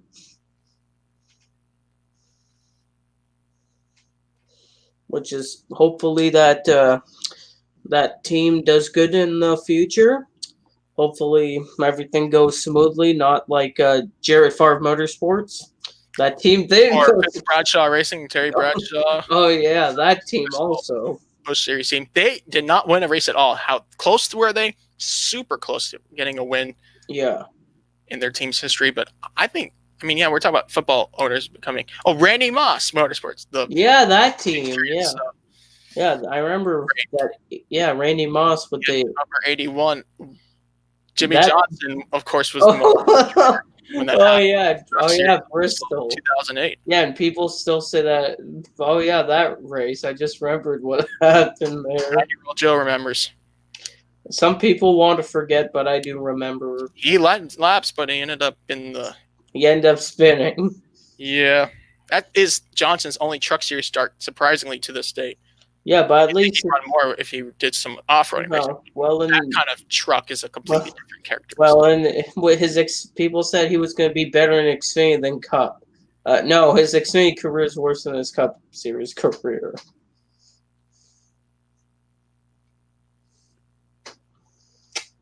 Wow, it's kind of funny. We're not even at the previewing the races. We'll get there. I mean, let's over 2 hours.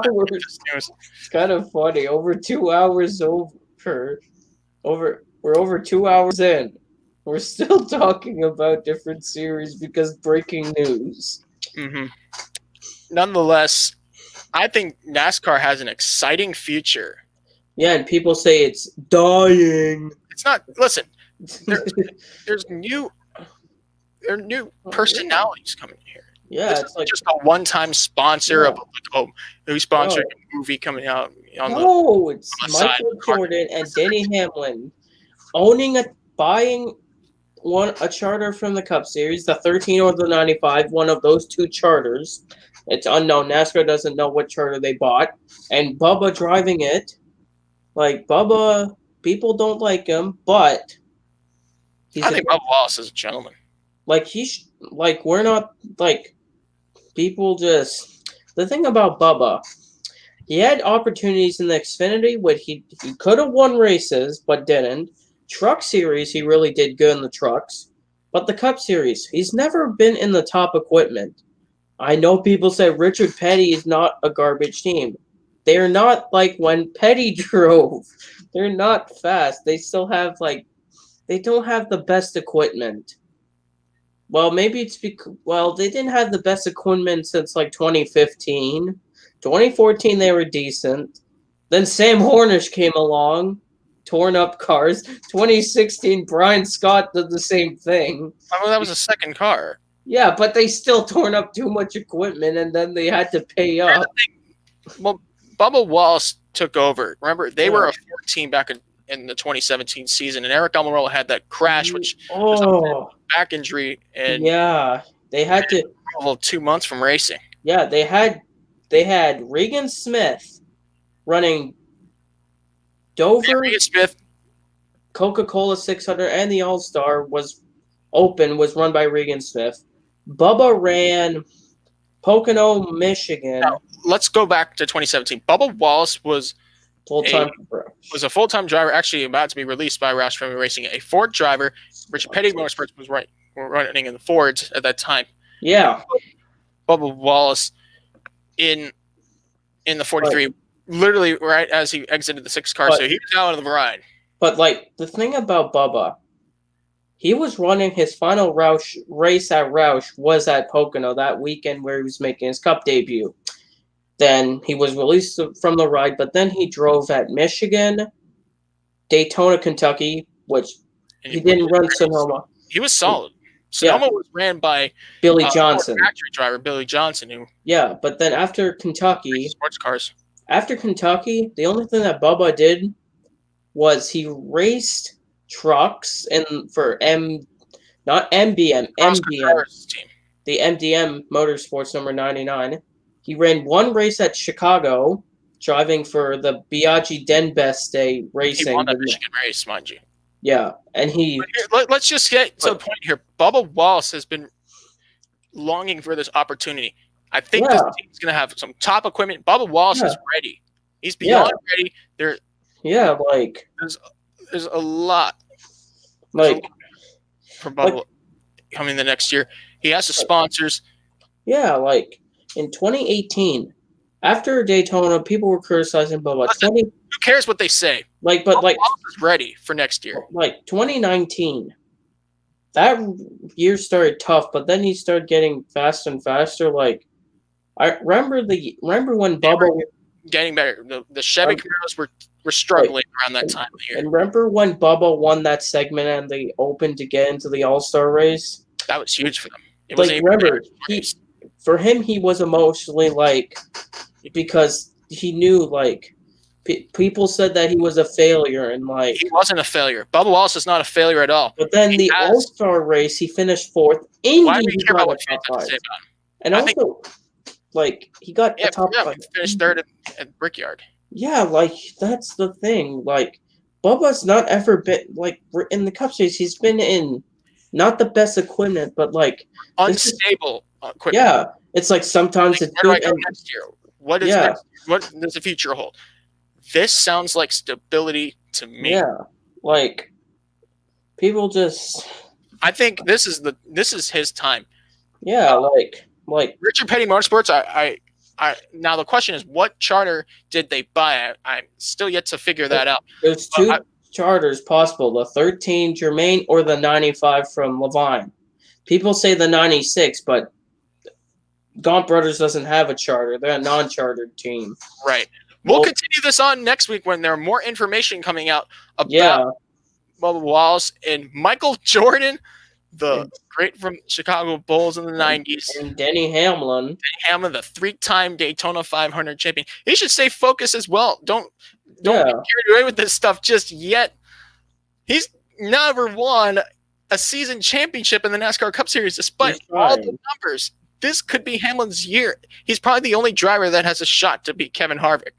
Yeah, because Kevin Harvick is still Mr. Dominating. Yes, Kevin Harvick. he's literally what Sébastien Vettel did in his time at Red Bull, but not anymore. Vettel's not doing that anymore. Talk F1 a little bit, but let's get into some of the race previews now. So there's the news. NASCAR Cup Series will kick off the round of 12 of the playoffs this weekend at Las Vegas on Sunday for round 30 of 36, and the round of 12, race 1 of 3. NASCAR Xfinity Series will have the Las Vegas 300, round 27 of 33, and the first race of the first round, the round of 12 in the NASCAR Xfinity Series playoffs, so race 1 of 3, and NASCAR's Truck Series will return to Vegas for race 18 of 23 in the second race of the round of 10. So round of 10, race 2 of 3. Formula 1 will have the Russian Grand Prix at the Sochi Autodrome, which was the location of the 2014 Winter Olympic Games, round 10 of 17. And Formula 2 will return for the Sochi event, week 10 of 12. We'll have Supercars returning to Bend for week 10 of 11, and rounds 28, 29, and 30 of 31. Sports cars, big weekend in sports car racing. That's where we're gonna get off the ADAC 2020 Nürburgring 24 hours and the IMSA WeatherTech Championship, the Mid-Ohio Challenge, round 7 of 11. Without further ado, let's talk about the NASCAR Cup Series. The first race in the round of 12 of the playoffs at Las Vegas. Again, to some track facts here. Joey Logano won the race earlier this year, and last year it was Martin Truex Jr. First race was held in 1998. Mark Martin took the checkered flag in that chilly afternoon, driving for Jack Roush. Jimmy Johnson has the most wins at Las Vegas. Matt Kenseth and Brad Keselowski have 3 wins. Jeff Burton, Carl Edwards, Kevin Harvick, Joey Logano, and Martin Truex Jr. have 2 wins as well. As for the fall race, only 2 races were held at Vegas. And the 2 teams that have victories, Team Penske and Joe Gibbs Racing. As for the 2 manufacturers that won, Team Penske and Ford, and Joe Gibbs Racing at Toyota. So, which drivers have the best chance to win Vegas?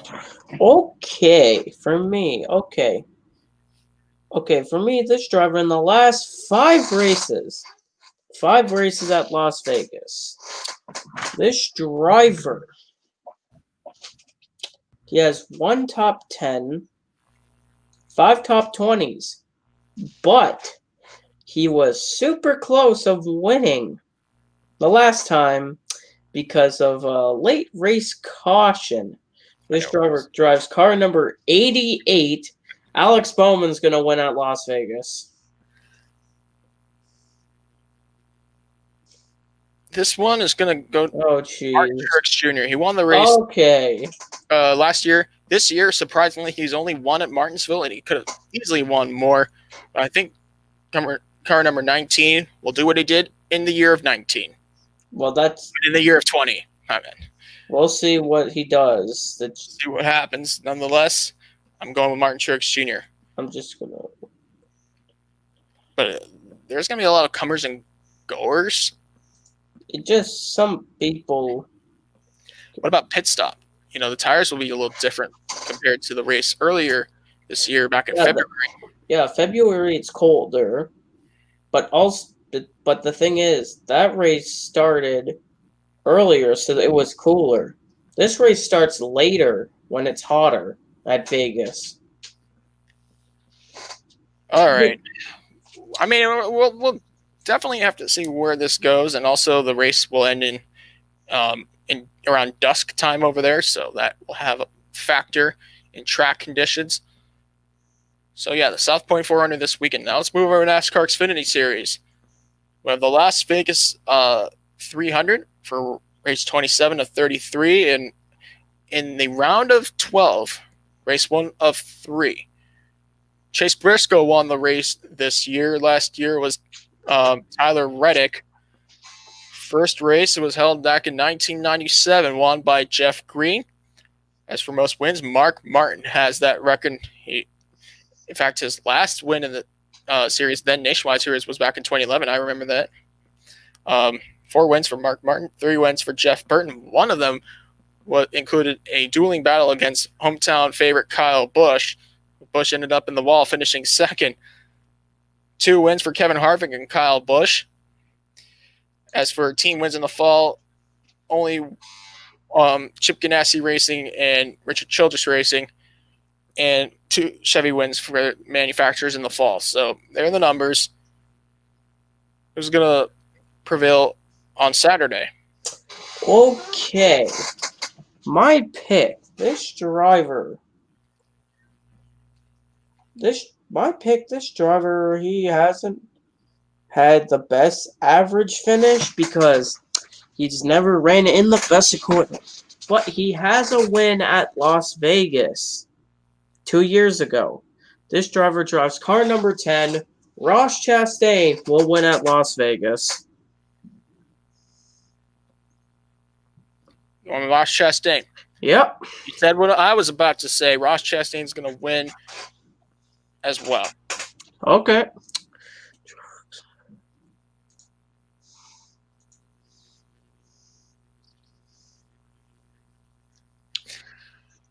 We'll have to see where this goes. But nonetheless, I can't. I gotta put Twitter away. Twitter has some goods and some bads, but nonetheless. Yeah, don't look at Twitter too much. New information. Well, don't look at Twitter too much, Joseph. You might lose your brain cells. Yeah, Twitter doesn't have brain cells. That's true. All right, let's talk trucks. The Las Vegas 200 will be race 18 of 23 for their playoffs. It's the round of 10, race 2 of 3. Yeah. Kyle Busch won the race this year. Last year was Austin Hill. Can he repeat this year? We'll have to find out. First race was held in 1996. Jack Sprague took their first ever checkered flag at Las Vegas Motor Speedway. Kyle Busch has the most wins for the hometown driver, 3 wins over Mike Skinner and Jack Sprague, which they share 2 wins apiece. As for team wins in the fall, only 2 races were ran, which means Dorsport Racing and Hattori Racing Enterprises hold victories there. In the fall race of Vegas, that means only Ford and Toyota have wins there. So the playoffs in the Truck Series are still up for grabs. What do you guys expect out of the Vegas race?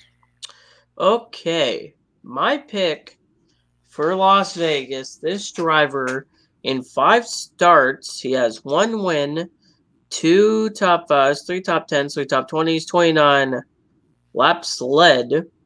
He has an average start of 9.6 here and an average finish of 13.4. This driver is barely in. He's currently 8th place in points. Driver the number 16. Austin Hill's going to win at Las Vegas.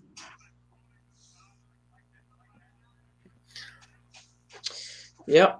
I feel like Austin Hill is going to bring that speed and charge the victory. All right.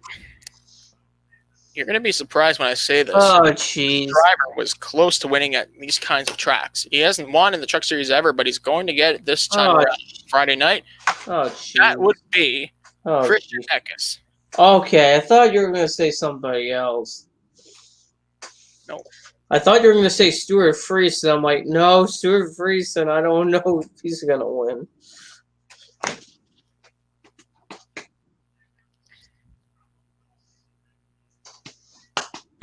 Okay.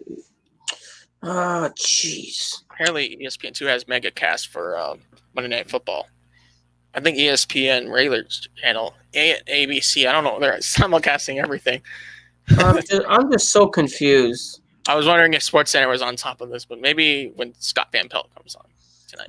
It's like, oh my God. All right, let's go ahead and discuss Formula One. The Russian Grand Prix at Sochi will be round 10 of 17. Lewis Hamilton won the race last year, and he won the first race in 2014.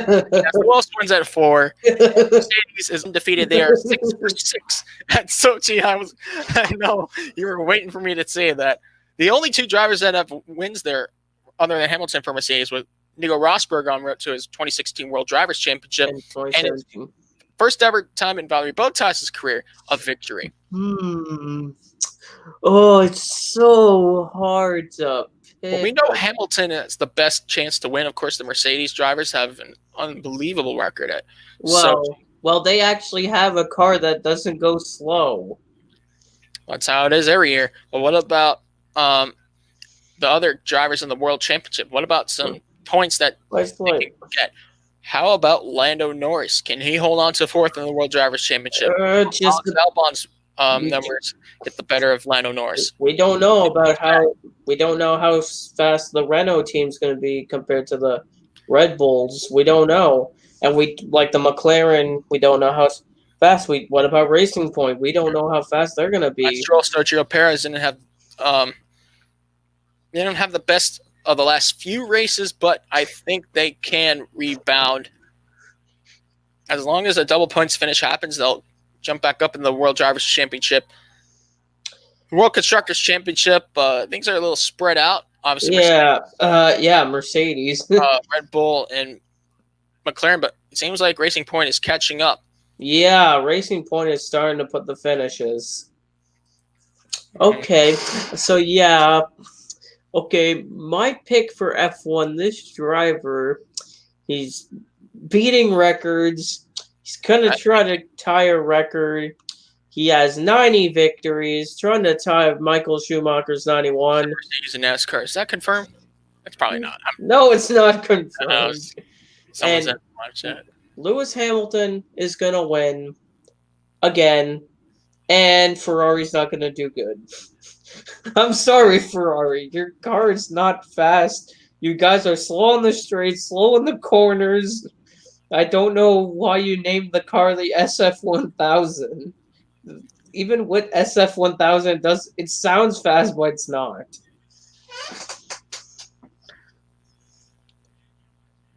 I wonder if... yeah, I'm going to go with Lewis Hamilton for the win, obviously. But I think the best team aside from Mercedes, Red Bull, McLaren, we're going to see the Renault team improve. They have been great in the last few weeks. I just don't know about how their car works at Sochi. I don't know how it works there. But it's like, people said Ferrari's going to get a podium. No, they're not going to be close to doing that. I just don't know how fast Ferrari's going to be. We'll have to find out. They threw the whole race down the drain last year, and maybe they'll be 14. Maybe they'll qualify better than the Monza qualifying, which was 13th and 17th. I wonder, is Vettel gonna get to Q2? We'll never know. Well, we'll find out this weekend.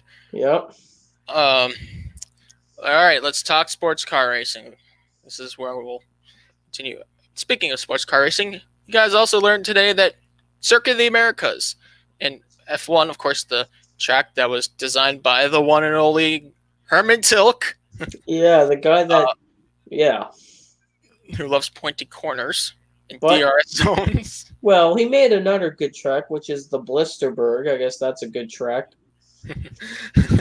Well, at least he's all right. Like, but yeah, yeah. that track was created specifically for Formula One after struggles to have a home in the U.S. Grand Prix after the 2005 controversy. Yeah, but they had to try to do a race in Dallas in 1984. That didn't work out. Courses and then settling in Indy, only to have that happen, and then obviously 2012.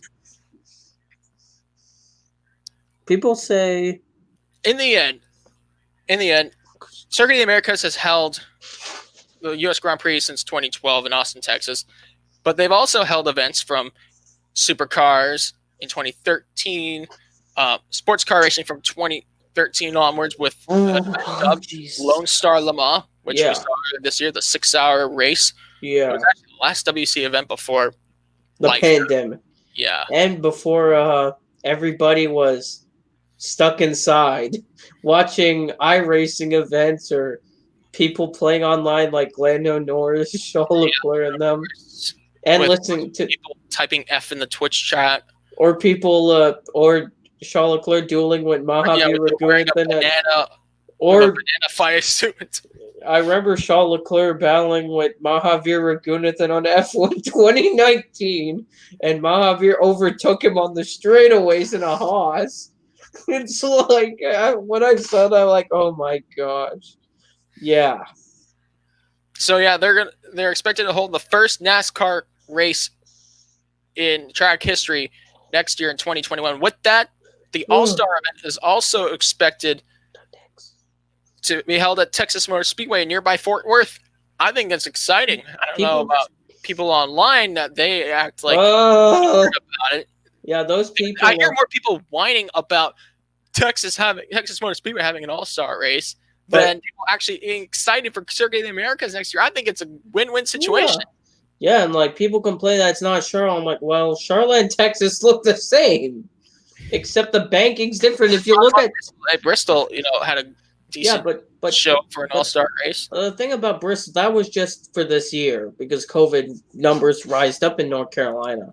But like, you can't always have the same. Like, I remember they did Atlanta in '86, and then they're like, nope, we're gonna bring it back to Charlotte in '87. All right. That said, that's some other NASCAR races, but let's finally talk sports car racing. We'll kick it off with. I started off with the shorter event, the IMSA Mid-Ohio Challenge for 7 of the 11 race WeatherTech Sports Car Championship. Last year it was won by Team Penske. First race was won back in 1963. The one and only Ken Miles drove a Shelby Cobra to victory in that year. It's the first time a sports car race was held in Mid-Ohio. Yep. The race is on Track Pass because of Cup Series on NBCSN. So they'll have, right after the Cup race on NBCSN, they'll have a tape delay coverage on NBCSN for IMSA. Just for the fans to know. Hey, that's fine. I always manage a way to find a stream of it. Yeah. Whether it's free or not. Yeah, there's Twitch. People on Twitch are nice. Let's keep that down low. Or else someone from a spy company is going to put a stop to that. All right. Nonetheless, most team victories. The late Al Hulbert, who at one point had the most wins in IMSA history, had Hulbert Racing. They have 7 wins. Al, as himself, has most wins as a driver with 6. But for teams, see Al Hulbert Racing with 7. Team Penske, of course, an active team with 6 wins. 3 wins for these Audi teams: Audi Sport, Team Yost, and South Florida's own ADT Champion team, Champion Racing. They were based in Pompano Beach, Florida, and won overall in the 2005 24 Hours of Le Mans, becoming the most recent American team to win Le Mans. But as for Audi Sport as a whole, 3 wins total for them. Chaparral Cars, Toad Hall Motor Racing, John Fitzpatrick Racing, Electromotive Engineering, 2 wins, as well as Bud Light, Jaguar Racing, Dyson Racing, and Muscle Milk Pickett Racing teams, some of which are not even active anymore. 2 wins for them. I don't even know if there's an entry list. Yes, there is. I'll send it right now. Bravo. Copy. There. Rasmus. Yeah.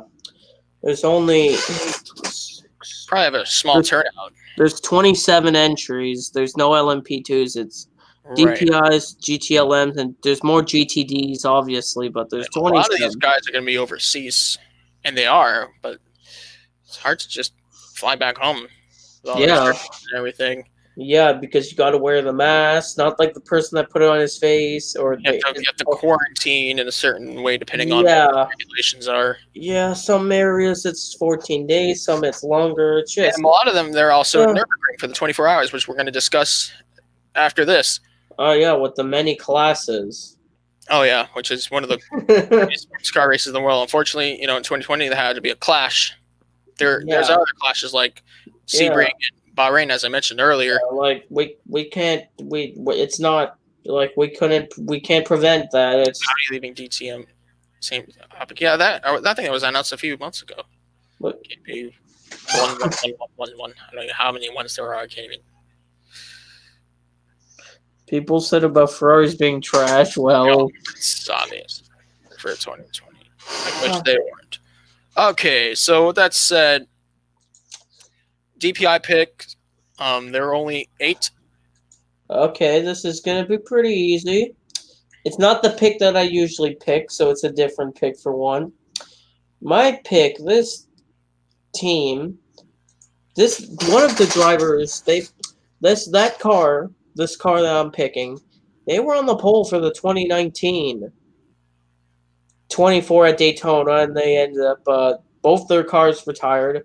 My pick is the number 77 Mazda Motorsports team, driven by Oliver Jarvis and Tristan Nunez.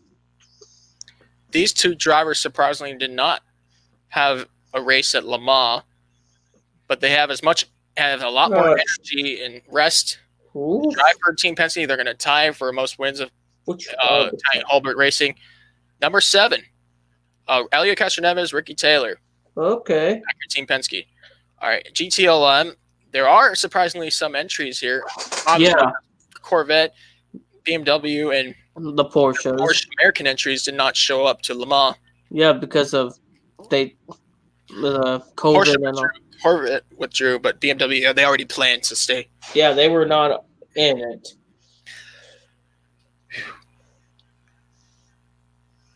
I'm going to go with the 912 Porsche. Earl Bamber, Lawrence Van Tour. They really were. You can see their post. They were Lawrence Van Tour was disappointed not to be able to travel towards Nürburgring. He also had a frustrating Le Mans 24-hour, but will redeem and win this thing for Porsche GT team. Okay, my pick is a different pick. This team in their class, they've been on fire recently. My pick is the number 3 Corvette, driven by Antonio Garcia and Jordan Taylor. Yeah, they've been really good recently, that Corvette. With the C8R. They're really performing right now. And as for GTD class, there are only 13 entries. Yeah, the biggest class. Yeah, only 27 cars on the entry list overall. My pick will be the number 63 Scuderia Corsa Ferrari, which retired at Le Mans early in the race. Cooper McNeil, Tony Vielander. Okay. For the WeatherTech entry. Okay, my. Oh, jeez, what was that? Oh, jeez. Okay, my pick. Okay, my pick is the number 74 Riley Motorsports Mercedes AMG GT3, driven by Gar Robinson and Lawson Auschenbach. Yeah, that's my pick, the number 74 Riley Motorsports Mercedes. All right. With that said, let's get into one of the greatest sports car events in the world. I think it's hard to compare it. It's actually a highly populated event. Yeah, with so many classes. Yes, the 2020 Nürburgring 24 hours. Now, the 24 hours of Nürburgring, of course, sanctioned by the ADAC, began back in 1970, and the race was won by a young driver who was 18 years of age, Hans Joachim Stuck, and Clemens Schickenkatz. I said that. I don't know. I gotta read the name. 1970. It was actually won. It was a BMW 2002 Ti back in 1970. And as for drivers with most wins, 5 wins for these 3 drivers. Timo Bernhard, Pedro Lamy, and Marcel Tiemann. These drivers have 4 wins. Mark Lieb, Roman Dumas, Fritz Mueller, Mark Duez, and Peter Zakowski. 3 wins, obviously, as I mentioned. Hans Joachim Stuck, the greatest, one of the greatest drivers to have never won a Formula One race, in my opinion. Just saying. He had a successful career at Le Mans and touring cars, and raced through the 60s all the way to the 2010s, and now a retired driver.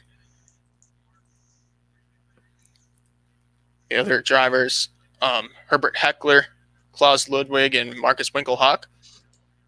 3 wins for those guys. And then these drivers have 2 wins. Alfred Heger, Axel Felder, Bernd Schneider, Christopher Mies, the Audi driver, Dieter Garden, Frank Kathofer, Gerald Penkel, Hans-Jürgen Tiemann, Joachim Winkelhock, related to Marcus, Johannes Scheid, Georg Mueller, Klaus Nieswitz, Lucas Luhr, Michael Bartels, Roberto Ragvala, Sabine Schmitz-Reck, also known as Queen of the Ring, Yui Alzen, Christopher Hasse, and Winfried Vaught. So, just a lot of drivers, some of which were younger, or experienced general. Yes. It's interesting that people thought, did every year have the Nürburgring 24? No. There's 3 years. There was no Nürburgring 24. In 1974 and 75, there was an oil crisis. And in 1983, there was construction at the racetrack. So there was no 24 hours of Nürburgring for 2 seasons in a row, and then in 1983. I almost said 2083, but no, we're not even near 2083. That's if I'm there in 2083. I would be 81. Just if you would be 85. Jeez. 2083. All right. So most wins by manufacturer. BMW holds that with 19 wins at their home track. Porsche with 12 wins. Audi and Ford share 5 wins at the Nürburgring 24 hours. Chrysler has 3 wins, all coming with the Viper. 2 wins from Mercedes and 1 from Opel. The Ford won at the Ford Capri and the Ford Escort. The Ford Escort RS 2000 won in 1980. The Escort won in 79. The Capri won in 81 and 82. And the Sierra RS Cosworth, that the high performance version of the Sierra, won in 87.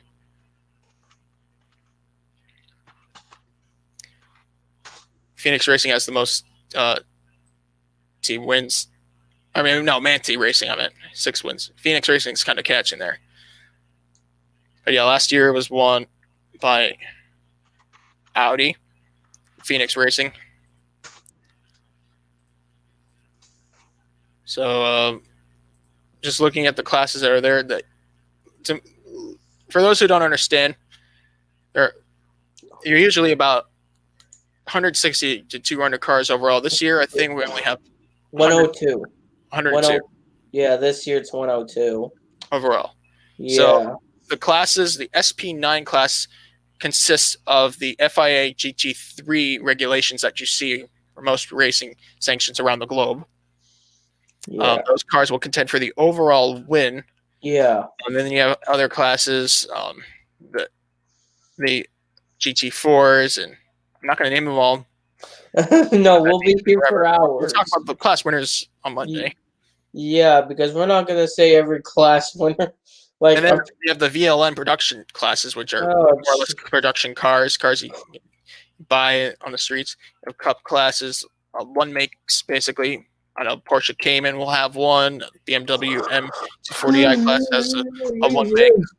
Cup X for KTM Crossbow, as per usual. Then TCR class, which is touring cars, and other classes that are similar. Obviously, the low turnout is due to pandemic. A lot of the star teams aren't able to show up in 2020. Yeah. So, which team will win overall? Who do you think is going to win the 24 Hours of Nürburgring overall this year?